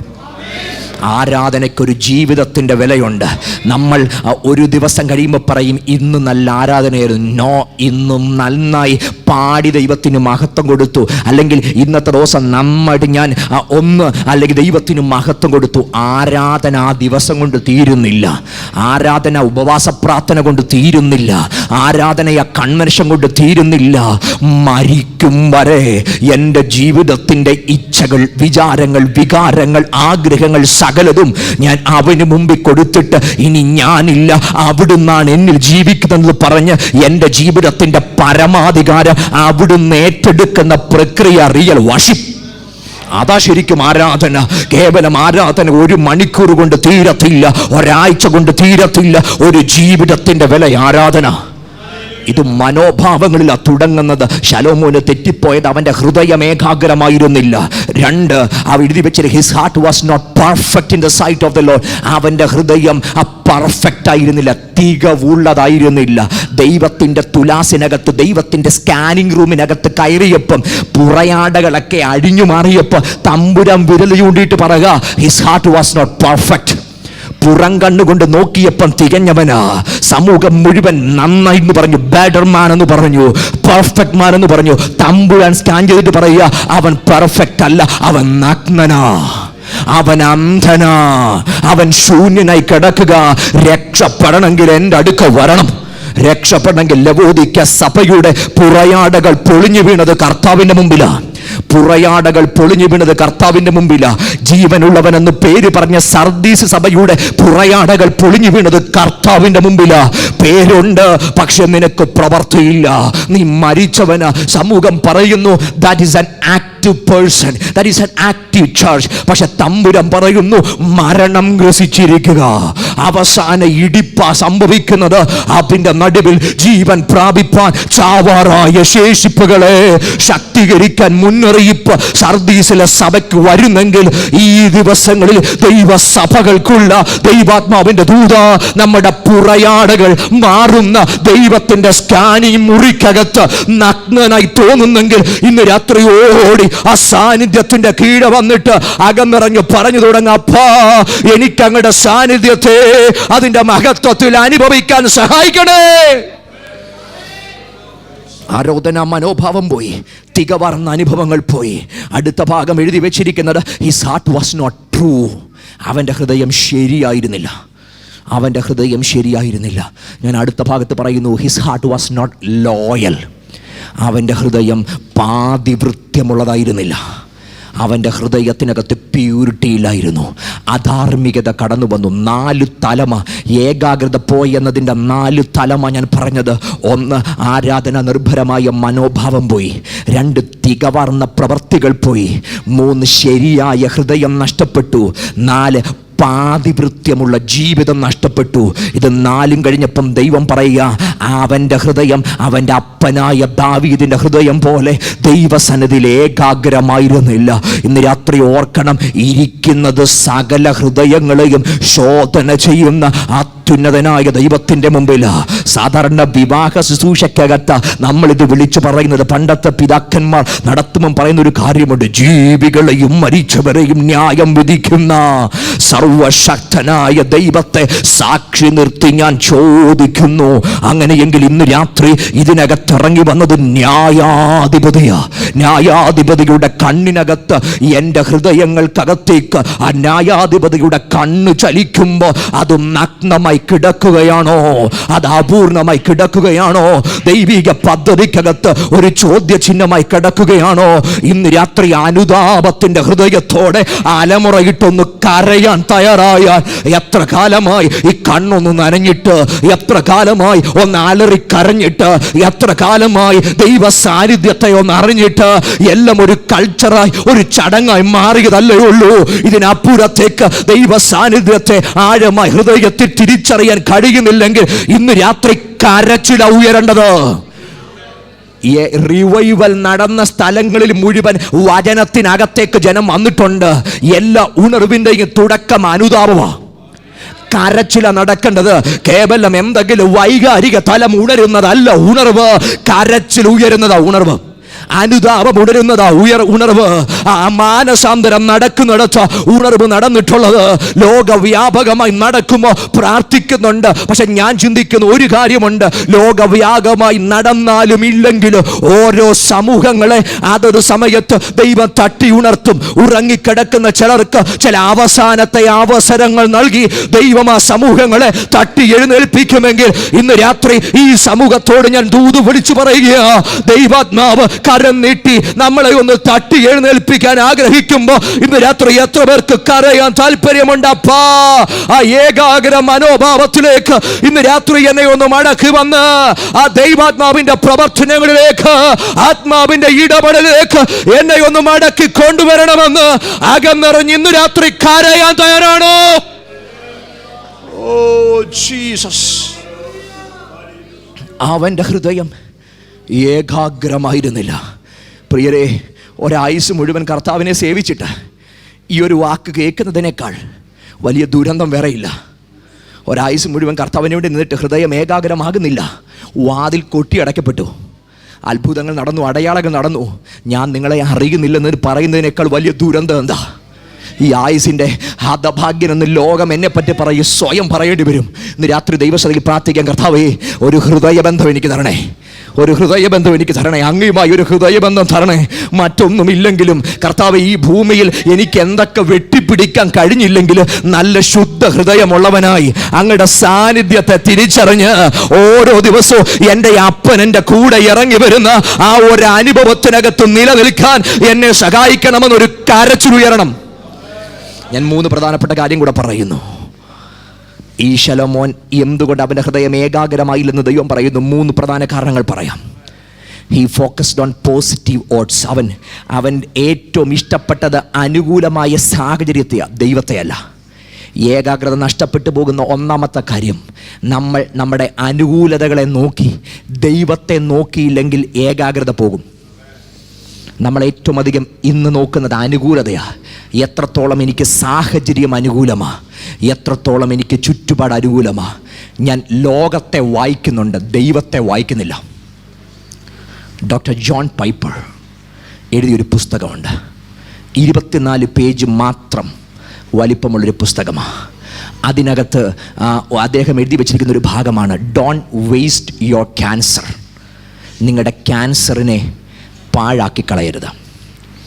താൻ പ്രോസ്റ്റേറ്റ് ക്യാൻസർ ബാധിച്ച് ഹോസ്പിറ്റൽ കിടക്കയിൽ കിടക്കുമ്പോൾ എഴുതപ്പെട്ടൊരു പുസ്തകമാണ്. 24 പേജുള്ള ആ ഒരു ബുക്ക് PDF ആയിട്ട് എനിക്ക് കിട്ടി. ഞാനതെന്നെ വല്ലാതെ ചലഞ്ച് ചെയ്തൊരു പുസ്തകമാണ്. കാരണം ഞങ്ങൾ കടന്നുപോയ സാഹചര്യത്തിൽ ഒരാൾ എനിക്ക് അയച്ചു തന്നതാണ്. അദ്ദേഹം അതിനകത്ത് പറയുന്നൊരു പദം ചാട്ടുളി പോലെ എൻ്റെ ഹൃദയത്തിനകത്ത് കയറി.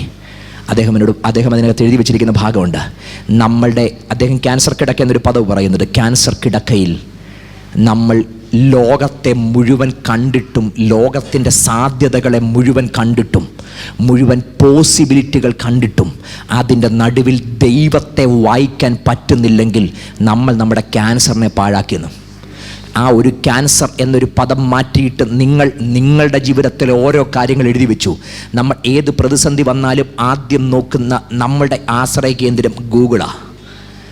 നമ്മൾ ആ രോഗത്തെ നന്നായി മനസ്സിലാക്കി, സാഹചര്യത്തെ നന്നായി മനസ്സിലാക്കി, വൈദ്യശാസ്ത്രത്തെ നോക്ക്, അല്ലെങ്കിൽ വിദ്യാഭ്യാസ മേഖലയെ നോക്ക്. ഒരുവൻ്റെ ഭാവി നിർണ്ണയിക്കാൻ അവർ പറയുന്ന 3-4 പോസിബിലിറ്റികളുണ്ട്. ഒരു രോഗിക്ക് ട്രീറ്റ്മെൻറ്റ് ചെയ്തു, എങ്ങനെയാണ് അതിജീവന സാധ്യത അവർ പറയുന്നത്. ഈ രോഗി ഇത്ര വർഷം അതിജീവിക്കാൻ സാധ്യതയുണ്ട്. അവർ പറയുന്നതിൻ്റെ കാരണം 1, ആ വ്യക്തി ആ രോഗത്തോട് എങ്ങനെ പ്രതികരിച്ചു, 2, ചികിത്സയോട് എങ്ങനെ പ്രതികരിച്ചു, അത് ശരീരത്തിൽ എത്രത്തോളം എഫക്റ്റീവായിരുന്നു, അതിൻ്റെ സൈഡ് എഫക്റ്റുകൾ എന്താണ്, അതിൻ്റെ പ്രോബബിൾ മുൻപോട്ടുള്ള പോക്കെങ്ങനെ. ഇതൊക്കെ വെച്ചിട്ട് പറയും ഇത്ര നാൾ സർവൈവ് ചെയ്യാൻ സാധ്യതയുണ്ട്. ഒരു കുഞ്ഞിൻ്റെ ഭാവി എങ്ങനെയാണ് നിർണ്ണയിക്കപ്പെടുന്നത്, അവൻ്റെ IQ എത്ര, അവൻ്റെ അപ്പൻ്റെയും അമ്മയുടെയും ശേഷി എത്രയാണ്, അവരുടെ വിദ്യാഭ്യാസം എത്രയാണ്, അവരുടെ ധനം എത്ര, ഇതൊക്കെ വെച്ചിട്ട് അവൻ്റെ ഭാവി പറയുന്നത് എന്ന് പറഞ്ഞാൽ ലോകം ചെയ്യുന്ന മുഴുവൻ കാര്യങ്ങളിലും പോസിബിലിറ്റികളിൽ ആശ്രയിച്ച് നിൽക്കുന്ന, സാധ്യതകളിൽ മാത്രം നിൽക്കുന്നത്. ശലോമോനെ നോക്കിയാൽ അവൻ ഈ ദേശം നിലനിൽക്കാൻ ചുറ്റുപാട് എനിക്ക് എത്ര അനുകൂലമാണെന്ന് മാത്രമേ അവൻ നോക്കിയുള്ളൂ. എന്നാൽ അപ്പൻ നോക്കിയ ഒരിടമുണ്ട്, സാധ്യതകളിലല്ല ദൈവത്തിലായിരുന്നു. ചുറ്റുപാട് 1% പോലും അനുകൂലമല്ലെങ്കിലും, സാധ്യതകളൊന്നും തനിക്ക് അനുകൂലമായിട്ടില്ലെങ്കിലും അപ്പൻ്റെ കണ്ണുയർന്നത് ദൈവത്തിൻ്റെ മുഖത്തേക്കായിരുന്നു. സാധ്യതകളുടെ സമ്മർദ്ദങ്ങൾ മുഴുവൻ കണ്ട് നമ്മൾ അതിനകത്ത് ആശ്രയിച്ചാൽ ഈ ഭൂമുഖത്ത് നമ്മൾ പട്ടുപോകും. എന്നാൽ സാധ്യതകളിലല്ല, മരിച്ചവരെ ഉയർപ്പിക്കുന്ന ഒരു സർവശക്തനായ ദൈവത്തിൽ എൻ്റെ ഹൃദയവും എൻ്റെ ആശയും വെച്ചാൽ അതിൻ്റെ നടുവിൽ അവിടുന്നാണ് എനിക്ക് വേണ്ടി പ്രവർത്തിക്കുന്നത്. പൗലോസ് ഒരു വേള പറഞ്ഞൊരു കാര്യമുണ്ട്. പ്രോബബിലിറ്റി വെച്ചിട്ട് താൻ പറഞ്ഞു, മരിക്കുമെന്ന് ഞാൻ ഉള്ളിൽ നിർണയിക്കേണ്ടി വന്നു, ഉറപ്പിച്ചു. ഗിവപ്പ് ചെയ്യാൻ എല്ലാം കൊണ്ട് മനസ്സുകൊണ്ട് തയ്യാറായി. തൊട്ടടുത്ത നിമിഷം താൻ പറയുക, എന്നാൽ മരിച്ചവരെ ഉയർപ്പിക്കുന്ന ദൈവം. ഇതാണ് സാധ്യതകൾക്ക് അപ്പുറത്തേക്കുള്ള ദൈവത്തിൻ്റെ ഇടപെടൽ എന്ന് പറയുന്നത്. ലോകം പറയുന്ന ഒരു സാധ്യതയുണ്ട്, സാധ്യതയ്ക്കൊപ്പമാണ് ഞാൻ ചലിക്കുന്നതെങ്കിൽ അതിൻ്റെ ഒരു മറുഭാഗമുണ്ട്.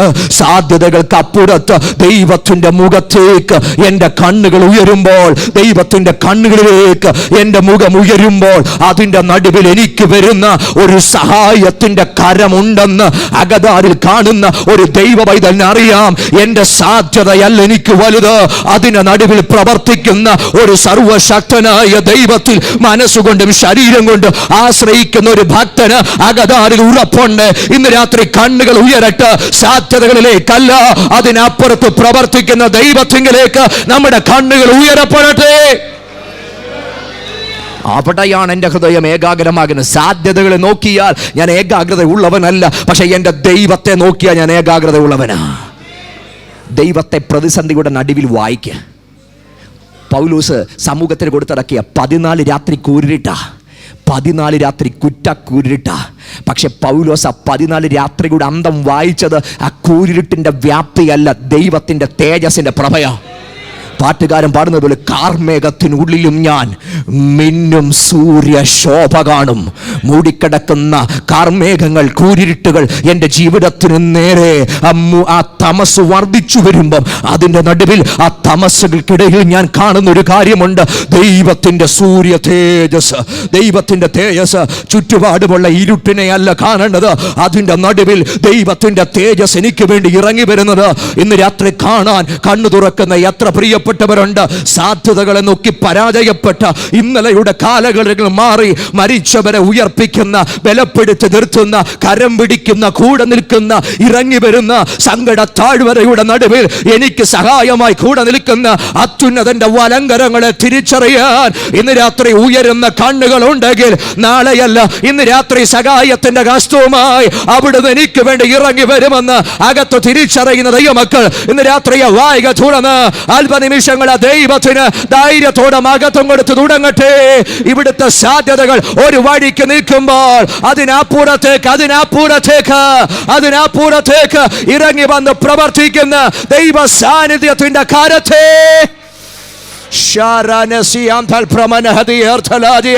വലിയൊരു ദൈവ സാന്നിധ്യം ഇന്ന് രാത്രി ഹൃദയങ്ങളെ സ്പർശിച്ചു കൊണ്ടിരിക്കുക, മനസ്സുകളെ തൊട്ടുകൊണ്ടിരിക്കുക. ഇവിടെയുള്ള പ്രോബബിലിറ്റികൾക്ക് അപ്പുറത്തേക്ക്, ഇവിടെയുള്ള പോസിബിലിറ്റികൾക്ക് അപ്പുറത്തേക്ക് ഇടവന്ന് പ്രവർത്തിക്കാൻ കഴിയുന്ന ആ ദൈവത്തിന്റെ കാര്യത്തിന്റെ വല്ലഭത ഇന്ന് രാത്രി ജനത്തിനു വേണ്ടി വെളിപ്പെടുന്നത്.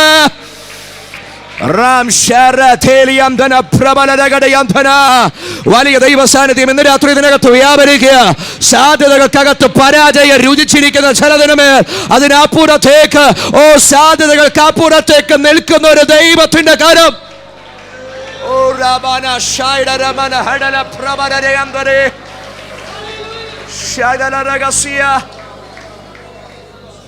സാധ്യതകൾ ഒരു പരാജയപ്പെട്ടാൽ അതിനപ്പുറത്തേക്ക് ദൈവത്തെ വായിക്കാൻ കഴിഞ്ഞാൽ ഏകാഗ്രതയോടെ നിൽക്കാൻ കഴിയും.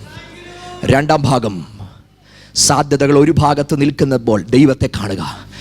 രണ്ടാമത്, പ്ലാനിങ്ങിനപ്പുറത്തേക്ക് ട്രസ്റ്റിങ്ങിൽ ആശ്രയിക്കുക. പ്ലാനിങ് അല്ല വലുത്, ട്രസ്റ്റിംഗ് വലുത്. ശലോമോനെ നോക്കിയാൽ അവൻ നല്ലൊരു പ്ലാനറാ. എന്തു കൃത്യമായിട്ടാണ് താൻ പ്ലാൻ ചെയ്യുന്നത്. നമ്മൾ ആ 11-ാം അധ്യായം വായിക്കുന്നതിന് മുമ്പേ 10-ാമത്തെ അധ്യായം നോക്കിയാ അതിന് 26-ാമത്തെ വാക്യം എഴുതി വെച്ചിരിക്കുന്ന ശലോമോൻ രഥങ്ങളെയും കുതിരച്ചേവകരെയും ശേഖരിച്ചു. എന്തിനാ കുതിരകളെ ശേഖരിക്കുന്നത്? എന്തിനാ രഥങ്ങളെ ശേഖരിക്കുന്നത്? യുദ്ധത്തിൽ വിജയം കിട്ടാനാ. നാട്ടുകാരെന്നാ പറയും? ഞങ്ങളുടെ രാജാവ് മിടുക്കനാന്ന് പറയും. കാരണം അവൻ എന്നെ ചെയ്തു, രഥവും കുതിരവും ശേഖരിച്ച്. ഇവിടെ യുദ്ധം വന്നാൽ ജയിക്കാനുള്ള എല്ലാ കാര്യവും ഞങ്ങളുടെ രാജാവ് എന്ത് ചെയ്തിട്ടുണ്ട്? മിടുക്കനാന്ന് നാട്ടുകാർ പറയും. പക്ഷെ ദൈവം പറയുന്നൊരു വാക്കുണ്ട്, അവൻ മിടുക്കനല്ല, അവൻ മണ്ടനാ.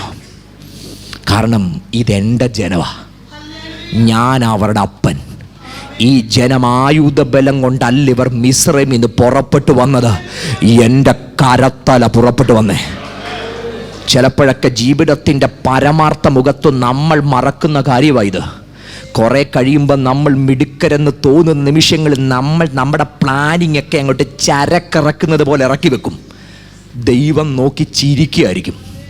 കാരണം പണ്ട് ഈ ഇറക്കാൻ ഒരു പ്ലാനിങ്ങും ഇല്ലാതെ ശൂന്യനായി കിടന്നപ്പം ആ വെളിപ്പെട്ട് വന്ന ഒറ്റ കരമ പുറത്തു കൊണ്ടുവന്നേ. അന്ന് ഒരു പ്ലാനുമില്ലായിരുന്നു, ഒന്നുമില്ല, വെറും ബിഗ് സീറോ ആയിരുന്നു. പക്ഷെ ദൈവമാണ് അതിൻ്റെ നടുവിൽ നിർത്തിയത്. കാലങ്ങൾ കഴിഞ്ഞപ്പോൾ എന്നെ ചെയ്തു? അടുത്തത്, ഇത് തിരുവെഴുത്തുകളുടെ നഗ്നമായ ലംഘനമാണ്. നിങ്ങൾ ആവർത്തന പുസ്തകം 17-ാം അധ്യായം 16-ാമത്തെ വാക്യം വീട്ടിൽ പോയി വായിച്ചാൽ മതി. അവിടെ എഴുതി വെച്ചിട്ടുണ്ട്, നിങ്ങളുടെ ഇടയിൽ നിന്നൊരു രാജാവിനെ എടുക്കുമ്പോൾ അവന് അനവധി കുതിരകൾ ഉണ്ടാവരുത്. ലിറ്ററലി ന്യായപ്രമാണത്തിൽ എഴുതി വെച്ചിരിക്കുക, അവന് കുതിരകൾ അനവധി ഉണ്ടാവരുത്. അടുത്തത്, അവൻ ജനത്തെ മിസ്രൈമിലേക്ക്, ഈ കുതിരകളെ ശേഖരിക്കാൻ മിസ്രൈമിലേക്ക് കൊണ്ടുപോകരുത്. എന്തിനാ ദൈവം അത് എഴുതി വെച്ചത്? ഒരു രഥവും ഇല്ലാതെ വെറും കൈയോടാ ദൈവം എവിടെ നിന്ന് ഇറക്കിയത്? മിസ്രൈമിൽ നിന്ന് ഇറക്കിയത്. അതേ മിസ്രൈമിൽ യുദ്ധത്തിന് ശേഖരിക്കാൻ കുതിരകളെ തേടി പിന്നെയും അവിടെ പോകരുത് എന്ന് പറഞ്ഞ ദൈവം ഇറക്കിയ ഇടത്തു തന്നെ അടുത്തടത്ത് തിരിഞ്ഞു പോകരുത്. അതിന് ദൈവം പറഞ്ഞു, അവിടേക്ക് പോകരുത്. ഇവൻ എന്നാ ചെയ്തത്? ഈ 10-ാം അധ്യായം എഴുതി വെച്ചിട്ടുണ്ട്, ഈ ജനത്തെ എവിടെ തന്നെ കൊണ്ടുപോയി? മിസ്രൈമിൽ കൊണ്ടുപോയി. അവിടെ നിന്ന് കുതിരകളെ ശേഖരിച്ചു. തമ്പുരാൻ പറഞ്ഞു, ശലോമോനെ, നിന്റെ ഹൃദയം ഏകാഗ്രമായിരുന്നില്ല. നമ്മുടെ ജീവിതത്തിനകത്ത് പറ്റുന്ന ഏറ്റവും വലിയ പാട്, നമ്മൾ പലപ്പോഴും നമ്മുടെ പ്ലാനിങ്ങിനകത്ത് സഞ്ചരിക്കും. പക്ഷെ ദൈവം പഠിപ്പിക്കുന്ന ഒരു കാര്യം, ആശ്രയിക്കുക എന്നത് ഒരു ഭക്തൻ്റെ ഉറപ്പ്. അപ്പൻ ഒരു വാക്യം പറഞ്ഞു, പക്ഷെ അത് മകനെ പറ്റിയാന്നുള്ളത് അപ്പന് പോലും അറിയത്തില്ലായിരിക്കും. ചിലർ രഥങ്ങളിലും ചിലർ കുതിരകളിലും ആശ്രയിക്കുന്നു. ഇത് പറഞ്ഞത് സ്വന്തം മകനെ പറ്റിയാണെന്ന് അന്ന് അപ്പൻ ചിന്തിച്ചു കാണത്തില്ല. പക്ഷെ ആ മകൻ കുതിരയുടെ പുറകിന് പോയി. അപ്പൻ പറഞ്ഞൊരു കാര്യമുണ്ട്, ഞങ്ങളോ ഞങ്ങളുടെ ദൈവമായ യഹോവയുടെ നാമത്തെ കീർത്തിക്കും. ഇവിടെ എന്ത് എനിക്ക് പ്ലാനിങ് ചെയ്യാൻ കഴിയുമെന്നുള്ളതല്ല വിഷയം, ആശ്രയിക്കുക എന്നതാ വിഷയം. ഞാൻ ഏറ്റവും അധികം മനസ്സിലാക്കുന്ന ഒരു കാര്യമുണ്ട്, ദൈവം നമുക്ക് വേണ്ടി കുറേ കാര്യങ്ങൾ ചെയ്യുന്നതിനേക്കാൾ നമ്മൾ പഠിക്കുന്നത് ദൈവം നമ്മളെ പൊളിക്കുമ്പോഴാണ്. നമ്മൾ പഠിക്കുന്നത്. ശരിക്കും യോഹന്നാന്റെ സുവിശേഷം 21 വരുമ്പം അതിൻ്റെ മിറക്കിൾ എന്തെന്ന് ചോദിച്ചാൽ നമ്മൾ പറയാറുണ്ട്, 153 വലിയ മത്സ്യം കിട്ടി. പക്ഷെ ഞാൻ പഠിച്ച ആ 21 കണ്ട അത്ഭുതം മത്സ്യം കിട്ടിയതല്ല, ഒരു രാത്രി മുഴുവൻ അധ്വാനിച്ചിട്ടും ഒരെണ്ണവും കിട്ടാത്തതാ. ശൂന്യമാക്കപ്പെട്ട മണിക്കൂറാണ് ജീവിതത്തിൻ്റെ ഏറ്റവും വലിയ അത്ഭുതം. തിരിഞ്ഞു നോക്കിയാൽ മതി, എല്ലാം കിട്ടിയ മണിക്കൂറുകളെക്കാൾ നമ്മുടെ ജീവിതം തിരിഞ്ഞു മറിഞ്ഞത് ചില ശൂന്യത്തിനകത്ത് കൊണ്ടു ദൈവം ഇട്ടപ്പോഴാണ്. ശരിക്കും അന്ന് രാത്രി അവിടെ നടന്നത് ഇൻവെസ്റ്റ്മെൻ്റ് ആയിരുന്നു. ഇന്നത്തെ ഭാഷ പറയാം, ഇൻവെസ്റ്റ്മെൻ്റ് അന്ന് രാത്രി അവിടെ നടന്നത്. എന്താ അവർ ഇൻവെസ്റ്റ് ചെയ്തത്? അവരുടെ ടൈം ഇൻവെസ്റ്റ് ചെയ്തു ഒരു രാത്രി മൊത്തം, അവരുടെ ടാലൻറ്റ് ഇൻവെസ്റ്റ് ചെയ്തു ഒരു രാത്രി മുഴുവൻ, അവരുടെ കഴിവ് മുഴുവൻ ഇൻവെസ്റ്റ് ചെയ്തു, അവരുടെ അറിവ് മുഴുവൻ ഇൻവെസ്റ്റ് ചെയ്തു. ഇത് മുഴുവൻ ഇൻവെസ്റ്റ് ചെയ്തിട്ട് അവസാനം അതിൻ്റെ പരിച്ഛേദം എന്താ? രാവിലെ നോക്കുമ്പം ശൂന്യമായ വല മാത്രമായിരുന്നു അവരുടെ അവസാനം. ചില നേരത്ത് നമ്മൾ മിടുക്കോടെ കാര്യങ്ങൾ ചെയ്യുമ്പോൾ തമ്പുരാനറിയാം ഇതിൻ്റെ അവസാനം ഒരു സീറോയാ. കാരണം സീറോയിൽ നിന്ന് തുടങ്ങാനും അതിനകത്തൊരുക്കുന്നതും ആ ദൈവത്തിൻ്റെ കരുതൽ. രാവിലെ ഒരു ചോദ്യം ചോദിച്ചു, കുഞ്ഞുങ്ങളെ കൂട്ടുവാൻ വലതുമുണ്ടോ? ഒന്നുമില്ല, കർത്താവിന് അറിയാം. പക്ഷെ അവിടെ നിന്ന് അവർ ആ വലയും വലിച്ചുകൊണ്ട് വരുമ്പോൾ ഒരു കരുതൽ ഇവിടെ ഒരുക്കിയിട്ടുണ്ട്. ആ കനലിന്മേൽ ചുട്ട മീനും അടയും ഇവിടെ ഉണ്ട്. ഇത് കർത്താവ് എങ്ങനെ അവർ കൊണ്ടുവരേണ്ട ആവശ്യമില്ല, ഇവിടെ കരുതൽ കൊടുക്കാൻ ദൈവത്തിന് കഴിയുമെന്ന്. ചില ശൂന്യതയുടെ നടുവില് ദൈവത്തിന്റെ പാഠശാലകളിലൂടെ ദൈവം നമ്മെ ആശ്രയത്വം പഠിപ്പിക്കുന്നതെങ്കിൽ ചില ശൂന്യതക്കകത്ത് എറിയപ്പെട്ട ഇന്നലകൾ, ചില ശൂന്യതയിൽ സഞ്ചരിക്കുന്ന ഇന്നിന്റെ കാലഘട്ടങ്ങൾ, ഇതൊരു പാഠശാലയാ. നെവർ ഇതിനെ വിട്ടു മാറണ്ട, ഇത് മാറിപ്പോകാൻ പ്രാർത്ഥിക്കണ്ട. ഈ പാഠശാലയിൽ നിന്ന് പുറത്തു വരുമ്പോൾ ചില നിയോഗം കൂടെ തന്നായിരിക്കും ഈ പാഠശാലക്കകത്തൊരു ദൈവം പുറത്തു കൊണ്ടിരുന്നേ. ഇത് കഴിഞ്ഞിട്ട് പത്രോസിനോട് പറഞ്ഞൊരു കാര്യമുണ്ട്, പത്രോസേ, എൻ്റെ ആടുകളെ മേയ്ക്ക. ഒരു ശൂന്യതയുടെ, എൻ്റെ ബുദ്ധിയുടെ അപര്യാപ്തതയുടെ നാളുകൾക്ക് അപ്പുറത്തേക്ക് നിയോഗത്തിൻ്റെ നാളുകൾ സ്വർഗം പകരുന്നതാ ജീവിതത്തിൻ്റെ ഏറ്റവും വലിയ മാന്യത. അതിന് പൊളിക്കലുകളാണ് വേണ്ടത്, അതിന് തകർക്കലുകളാണ് വേണ്ടത്. തകർക്കപ്പെടുന്ന മണിക്കൂറിന് അപ്പുറത്തേക്ക് അവിടെ പ്ലാനിങ് ഒന്നും വരത്തില്ല. ഞാൻ പറയും, ജോയിൻ ചെയ്യാൻ പറ്റുന്ന ലോകത്തിലെ ഏറ്റവും വലിയ യൂണിവേഴ്സിറ്റി ഉണ്ടെങ്കിൽ അത് ട്രസ്റ്റിംഗ് യൂണിവേഴ്സിറ്റിയാണ്. ഞാൻ പറയും, കർത്താവിൻ്റെ ആശ്രയത്വത്തിൻ്റെ യൂണിവേഴ്സിറ്റിയിൽ ജോയിൻ ചെയ്യുന്നതാണ് ഏറ്റവും വലിയ കാര്യം. ആശ്രയത്വത്തിൻ്റെ യൂണിവേഴ്സിറ്റിയിൽ യൂണിവേഴ്സിറ്റി ഓഫ് ബ്രിട്ടീഷ് കൊളംബിയ അല്ല വലുത്, ഹാർവർഡ് യൂണിവേഴ്സിറ്റി അല്ല വലുത്, ഓക്സ്ഫോർഡ് യൂണിവേഴ്സിറ്റി അല്ല വലുത്. ഏറ്റവും വലിയ യൂണിവേഴ്സിറ്റി ആശ്രയത്വത്തിൻ്റെ യൂണിവേഴ്സിറ്റിയാണ്.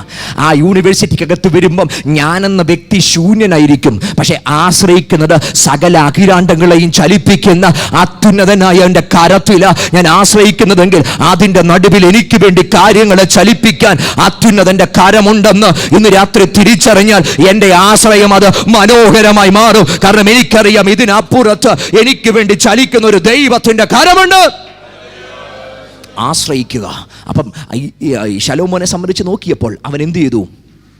ആശ്രയിക്കുന്നതിന് വിമുഖനായിരുന്നു. ദൈവം നമ്മെ പഠിക്കുന്നു, ആശ്രയിക്കുക. ഒറ്റ കാര്യം കൂടി ഞാൻ പറയാം. ഈ ആശ്രയിക്കുന്നവൻ ഒറ്റ ഉറപ്പുണ്ട്. ഞാൻ എൻ്റെ ജീവിതത്തിനകത്ത് പഠിച്ച കാര്യം പറയാം. ഞാൻ കഴിഞ്ഞ രാത്രി ഞാൻ പറഞ്ഞതാ, ഞങ്ങൾ തകർത്തെറിയപ്പെട്ടപ്പോൾ ഞാൻ ദൈവത്തിന് മുമ്പിൽ നിന്ന് ചോദിച്ചൊരു കാര്യമുണ്ട്, കർത്താവേ വൈ, എന്തുകൊണ്ട്? ഞാൻ എൻ്റെ റെസ്യൂമെ മുഴുവൻ ദൈവത്തിന് മുമ്പിൽ വെച്ചു. ഞാൻ കർത്തൃദാസൻ പറഞ്ഞു, ഞാനൊരു പാസ്റ്റർ മകനാണ്.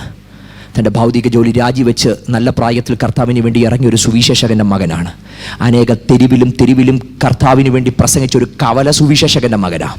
എൻ്റെ നല്ല പ്രായത്തിൻ്റെ ഓർമ്മ മുഴുവൻ കവലകളിൽ നിന്ന് പ്രസംഗിച്ചതാണ്. ഇന്നും ആവേശം ഇവിടെ നിന്ന് പ്രസംഗിക്കുന്നതിനേക്കാൾ ഒരു കവലയിൽ നിന്ന് പ്രസംഗിക്കുന്ന ഇത് മുഴുവൻ ഞാൻ കർത്താവിൻ്റെ മുമ്പിൽ വെച്ചു. 17ാമത്തെ വയസ്സിൽ ഞാൻ കർത്താവിൻ്റെ വേലയ്ക്ക് വേണ്ടി ഇറങ്ങി. ഇന്നേക്ക് 16 വർഷങ്ങൾക്ക് പുറകിൽ ഞാൻ കർത്താവിൻ്റെ വേലയ്ക്ക് വേണ്ടി ഇറങ്ങി. ഞാൻ ഇത് മുഴുവൻ ദൈവത്തിന് മുമ്പിൽ വെച്ചു. തമ്പുരാൻ എന്നോട് ആ കാര്യത്തിനൊന്നും, എൻ്റെ റെസ്യൂമെ ഒന്നും ദൈവത്തോടെ യാതൊരു മറുപടിയും പറഞ്ഞില്ല.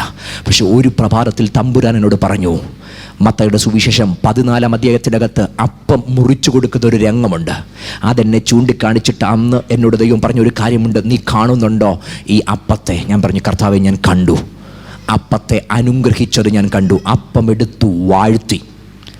ഞാൻ പറഞ്ഞു, കർത്താവേ, ആ ദൈവനോട് പറഞ്ഞു, നിൻ്റെ ജീവിതം ഈ അപ്പത്തിന് സമമായി ഒന്ന് കാണാൻ പറഞ്ഞു. ഞാൻ പറഞ്ഞു, ഞാൻ കണ്ടു കർത്താവേ, ഞാൻ അങ്ങയുടെ കരങ്ങളിലിരിക്കുന്നു, അങ്ങ് എന്നെ അനുഗ്രഹിച്ചു. 2, എനിക്കൊരു ചോദ്യമുണ്ട്, എങ്കിൽ പിന്നെന്തിനാ നുറുക്കിയത്? നുറുക്കാതെ മന്ന പൊഴിച്ചു കൊടുക്കാൻ ശക്തനായ ദൈവത്തിന് എന്തേ ഈ അപ്പം കൂടെ പങ്കുവെച്ച് കൊടുക്കാൻ കഴിയത്തില്ല? എന്തിനത് നുറുക്കിയത്? ദൈവം എനിക്ക് മറുപടി തന്നില്ല. നുറുക്കിയത് എന്തിനെന്ന് മറുപടി തന്നില്ല. പക്ഷെ അന്ന് പകൽ തമ്പുരാനോട് പറഞ്ഞു, നീ ഇരിക്കുന്നത് ഏത് കയ്യിലാണ്? നുറുക്കപ്പെട്ടാലും ഇരിക്കുന്നത് എൻ്റെ കയ്യിലാണ്. അന്ന് രാവിലെ ഞാൻ തുള്ളിച്ചാടി ദൈവത്തിന് മഹത്വം കൊടുത്തു. കാരണം എനിക്ക് മനസ്സിലായി, നുറുക്കപ്പെട്ടു എന്നത് സത്യമാണ്. പക്ഷെ കരുത്തനായവൻ്റെ കരത്തിലിരുന്ന ഞാൻ നുറുക്കപ്പെട്ടെങ്കിൽ ആ കരം എൻ്റെ സുരക്ഷിതത്വമാണ്. ഈ ലോകത്തിലെ ഒരു കരത്തിനകത്തിരുന്നാൽ ആ കരം എന്നെ തള്ളിത്താഴക്കളയും. കാരണം അതിൻ്റെ നടുവിൽ ഞാൻ കണ്ടത് അങ്ങനെ തള്ളിമാറുന്ന ഒത്തിരി കരങ്ങളാ. ശുശ്രൂഷ തീർന്നെന്ന് പറഞ്ഞ വാക്കുകളാ. അല്ലെങ്കിൽ എനിക്ക് ആ സമയത്ത്, അല്ലെങ്കിൽ എൻ്റെ ട്രാൻസ്ഫറിൻ്റെ സമയമായപ്പോൾ ഒരു സഭ എനിക്ക് വേണ്ടി ഒരുക്കപ്പെട്ടതാ. പക്ഷേ ഈ ഒരൊറ്റ കാരണം പറഞ്ഞ് അവരും ആ മുമ്പിൽ തള്ളിക്കളഞ്ഞു. ആരോഗ്യമില്ലാത്തതിനെ ആർക്ക് വേണം തള്ളിക്കളഞ്ഞു. പക്ഷേ അതിൻ്റെ നടുവിൽ ദൈവം എന്നെ പഠിപ്പിച്ചൊരു കാര്യമുണ്ട്.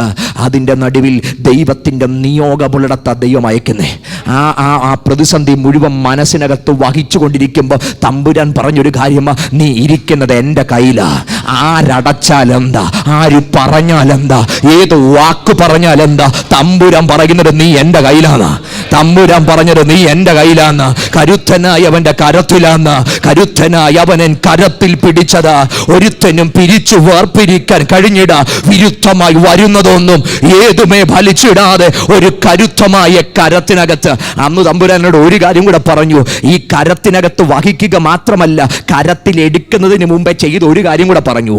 ഈ പന്തിയായിട്ട് ഇരിക്കുന്നതിന് മുമ്പേ ഞാൻ എല്ലാ സുവിശേഷവും പോയി വായിച്ചു. ഒന്നിനകത്ത് പറഞ്ഞത് അവരെ 100 അവരെ ഇരുത്തി. മറ്റു ചിലത് പറഞ്ഞ 50ഉം 100ഉമായിട്ട് ഇരുത്തി. മറ്റൊന്ന് പറഞ്ഞത് പന്തിയായിട്ട് ഇരുത്തി. ഞാൻ കർത്താവിന് സ്തോത്രം പറഞ്ഞു, 100ന്റെ കൂട്ടമുണ്ട്, 50ന്റെ കൂട്ടമുണ്ട്, പന്തിയായിട്ട് അടുക്കോട്ടിരിക്കുന്ന കൂട്ടമുണ്ട്. ഈ കൂട്ടം ഒരുക്കിയിട്ട് ഈ അപ്പം കയ്യിലെടുത്തത് തമ്പുരാൻ അന്ന് പകൽ എന്നോട് സംസാരിച്ച ഒരു കാര്യമുണ്ട്. ഈ പറയുന്ന 100 വാക്കിനെ നീ നോക്കണ്ട, എന്നിൽ ആശ്രയിച്ചാൽ ആദ്യം ഞാൻ ഒരുക്കിയത് പന്തിയാ.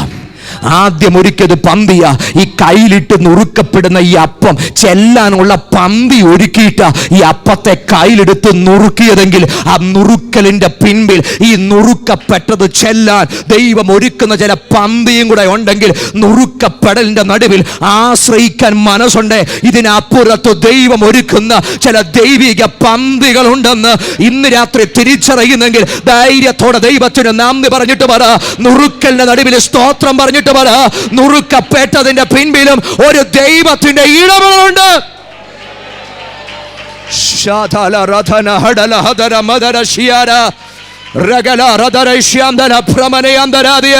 ഇന്ന് രാത്രി നുറുക്കപ്പെട്ടതിനെ പങ്കുവെക്കുന്ന ദൈവത്തിന്റെ ഇടപെടലുകൾ, ദൈവത്തിന്റെ ഇടപെടലുകൾ, ദൈവത്തിന്റെ ഇടപെടലുകൾ.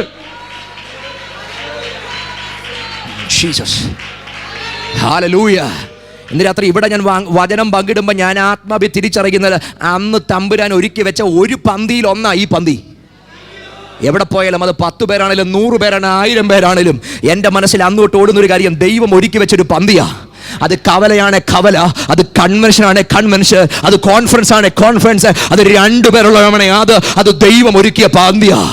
അതിനകത്ത് നുറുക്കപ്പെടുന്ന ചിലർ കാണും, അതിനകത്ത് തകർക്കപ്പെടുന്ന ചിലത് കാണും. ദൈവം ഞങ്ങൾക്ക് നൽകിയ ആശ്വാസം കൊണ്ട് ഈ വിധ കഷ്ടങ്ങളിലുള്ളവരെ ആശ്വസിപ്പിക്കേണ്ടതിന് നുറുക്കപ്പെടുന്ന ഈ അപ്പത്തെ ദൈവം കൊണ്ടു കൊടുക്കുന്ന ചില പന്തികളുണ്ടെങ്കിൽ ഇന്ന് രാത്രി ആശ്രയിക്കാൻ മനസ്സുണ്ടോ?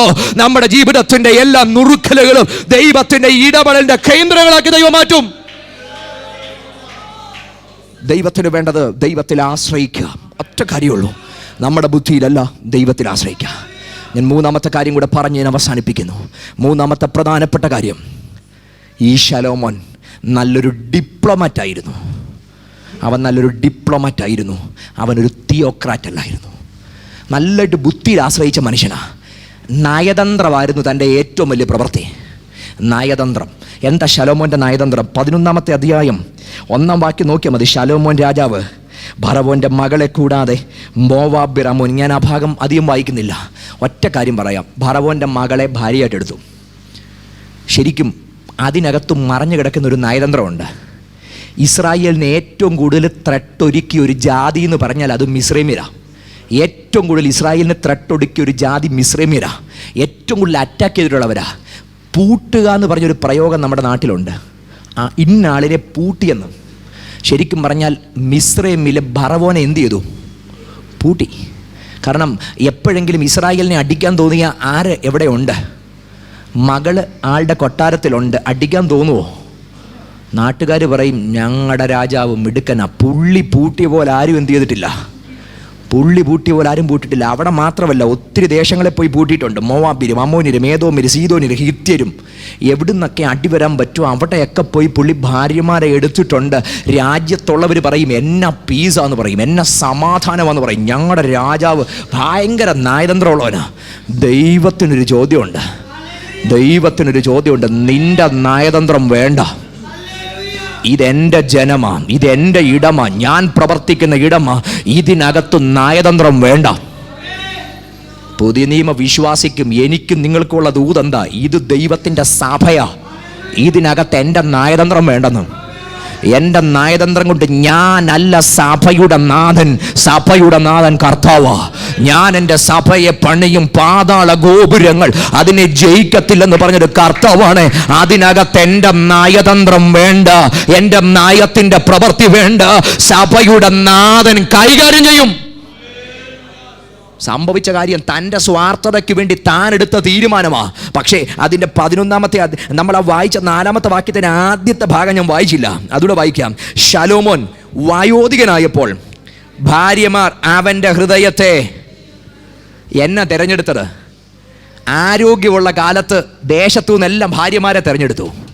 വയസ്സനായപ്പം ആ തിരഞ്ഞെടുത്ത ഭാര്യമാർ അവൻ്റെ ഹൃദയത്തെ എവിടേക്ക് തിരിച്ചു?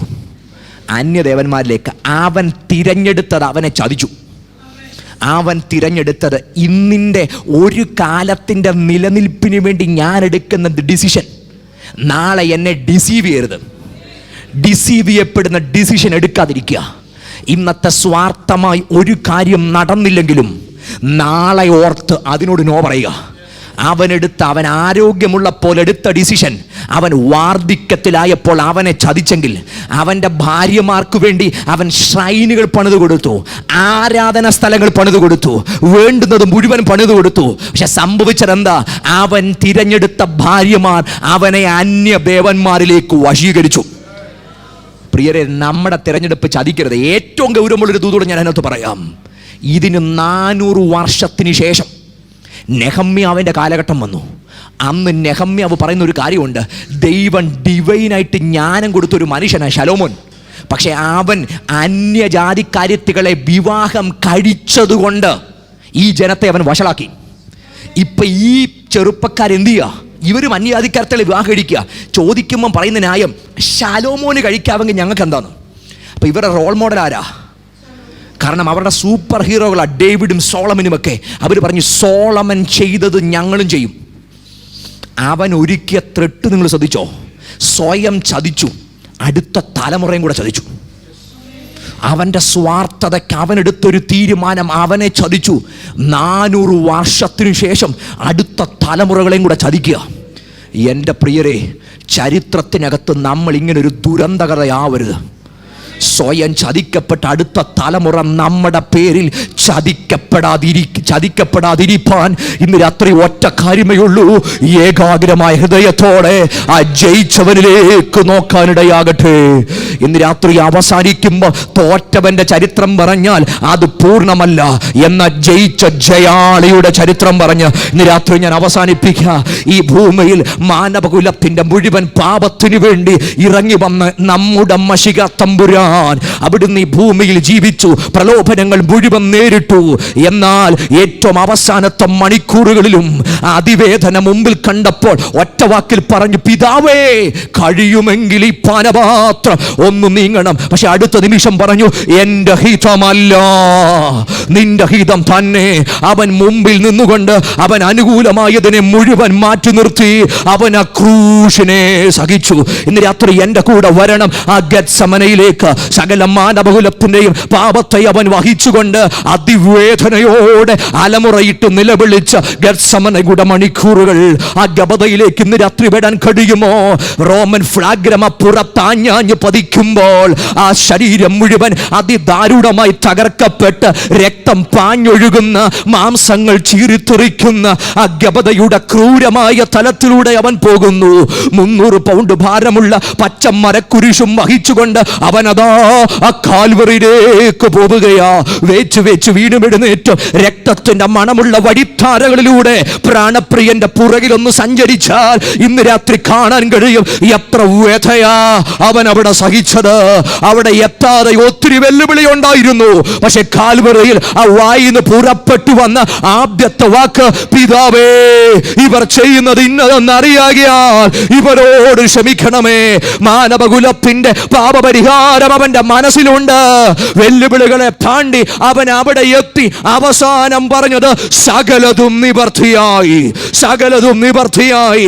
മനുഷ്യന്റെ പാപപരിഹാരത്തിനുള്ള സകലതും നിവർത്തിയായെങ്കിൽ ഇന്ന് രാത്രി എൻ്റെ കർത്താവ് അവൻ ജയാളിയാണ്.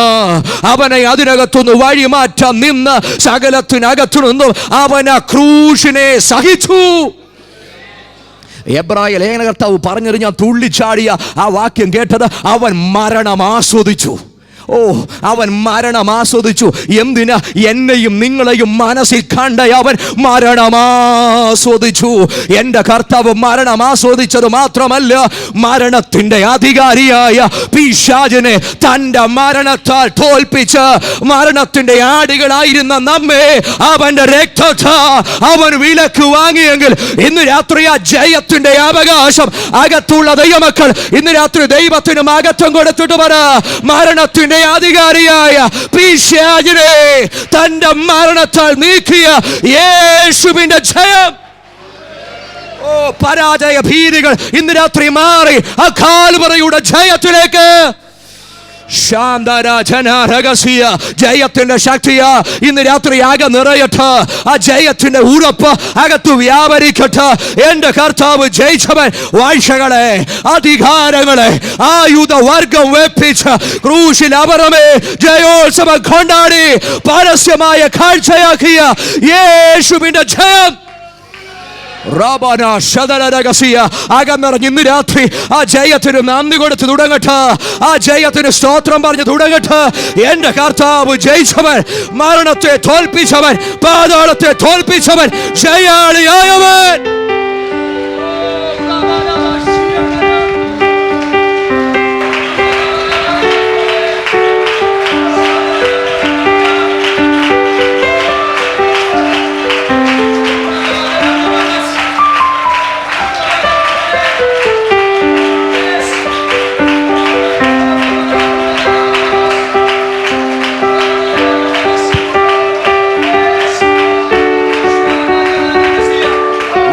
സാന്നിധ്യം ഇന്ന് രാത്രി വ്യാപരിക്കുക. വിശ്വസിക്കുന്നവർ ഹൃദയത്തിൽ ധൈര്യത്തോടെ തിരിച്ചറിഞ്ഞ ദൈവസന്നിധിയിൽ ഒന്ന് എഴുന്നേറ്റ് നിൽക്കട്ടെ. ഇന്ന് രാത്രി നമ്മൾ പരാജയ ഭീതിക്കകത്തല്ല, ജയധാര, ഉല്ലാസത്തിന്റെ ജയത്തിന്റെ ഘോഷം നീതിമാന്മാരുടെ കൂടാരങ്ങളുണ്ട്. ആര് വരുത്തിയടാ? ക്രിസ്തു വരുത്തിയടാ. ഈ ജയം അനുഭവിക്കട്ടെ. അങ്ങനെയുള്ളവർ പറയേണ്ട ഭാഗമാ, ഒന്നിനും ഈ ബന്ധത്തിനകത്തു നിന്നെ മാറ്റാൻ കഴിയത്തില്ല. വെല്ലുവിളിയുടെ മുമ്പിൽ എത്ര പേർക്ക് പറയാൻ കഴിയും? Nothing can separate us from the love of Christ. ക്രിസ്തുവിന്റെ സ്നേഹത്തിൽ നിന്ന് എന്നെ വേർപിരിക്കാൻ ഒന്നും കഴിയത്തില്ല. ഹൃദയങ്ങളെ ഇന്ന് രാത്രി സമർപ്പിക്കപ്പെടട്ടെ. ഞാൻ ഒരു ഭാഗം കൂടെ പറഞ്ഞ് അവസാനിപ്പിക്കാം. ഉത്തമഗീതത്തിനകത്ത് വരുമ്പം ആ ഇടയ പെൺകുട്ടിയുടെ മുമ്പിൽ നിന്നുകൊണ്ട് ശലോമോൻ തനിക്കുള്ളത് മുഴുവൻ കാണിച്ചു. കൊട്ടാരം കാണിച്ചു, സൗന്ദര്യം കാണിച്ചു, സ്വത്തുകൾ കാണിച്ചു, പണം കാണിച്ചു. അവൾ പറഞ്ഞു, ശലോമോനെ, ഇതൊന്നും എന്നെ സ്വാധീനിക്കുന്നില്ല. എൻ്റെ ഹൃദയം ഞാൻ ഒരുത്തന് കൊടുത്തടാ. എൻ്റെ ഹൃദയം അവന് വേണ്ടി മാത്രമുള്ളതാ. നിനക്കത് കവർന്നു കളയാൻ കഴിയത്തില്ല. മറ്റുള്ളവർ ചോദിച്ചു, നിന്റെ പ്രിയന് മറ്റു പ്രിയന്മാരെക്കാൾ എന്ത് വിശേഷതയുണ്ട്? അവൾ പറഞ്ഞു, എൻ്റെ പ്രിയനോ, അവൻ വെണ്മയും ചുമപ്പുമുള്ളവൻ, അവൻ 10,000 അതിശ്രേഷ്ഠനാ. ഇന്ന് രാത്രി 10,000 അതിശ്രേഷ്ഠനായ നമ്മുടെ കർത്താവിന്റെ സാന്നിധ്യം നമ്മുടെ മുമ്പിലുള്ളപ്പോ ലോകസുഖ സൗഖ്യങ്ങളാകുന്ന പ്രതാപങ്ങൾ നോടിയോട് കൂടി മാടി വിളിച്ചാൽ അതിന് നടുവിൽ പറയണം, സുന്ദരനാ, മനോഹര, നിന്നെ പിരിഞ്ഞൊരു ലോകയാത്രയില്ല. എല്ലാ ഹൃദയങ്ങളും സമർപ്പിക്കപ്പെടട്ടെ. പ്രിയരേ, ഇന്ന് രാത്രി ഈ ഹൃദയത്തിന്റെ തീരുമാനമാകട്ടെ. സ്നേഹമേറുന്ന എൻ്റെ കർത്താവിൻ്റെ ആ സന്നിധി വിട്ടെനിക്കെങ്ങും പോകണ്ട. ഹൃദയത്തിന്റെ തീരുമാനമായിട്ട് ഇന്ന് രാത്രി അതൊന്ന് പറയാൻ കഴിയോ? എന്തിനാ ഏകാഗ്രതയോടെ നിൽക്കുന്നത്? നമ്മൾ ആരെ കാത്തിരുന്നോ ആ പൊന്മുഖം നമ്മൾ കാണാൻ കാലമാസനമായി. പാട്ടുകാരൻ പാടുന്നത് പോലെ സ്നേഹമേറിടും രക്ഷകൻ സന്നിധവും ആനന്ദ കൂട്ടരെ കാണുന്നു. ആ ബോധ്യമുണ്ടെങ്കിൽ ഞാൻ പറയും, എനിക്ക് ലോകം വേണ്ട, ലോകത്തിലുള്ളതൊന്നും വേണ്ട, എനിക്കെൻ്റെ താതൻ്റെ സന്നിധാനം ചേർന്നാൽ മതി.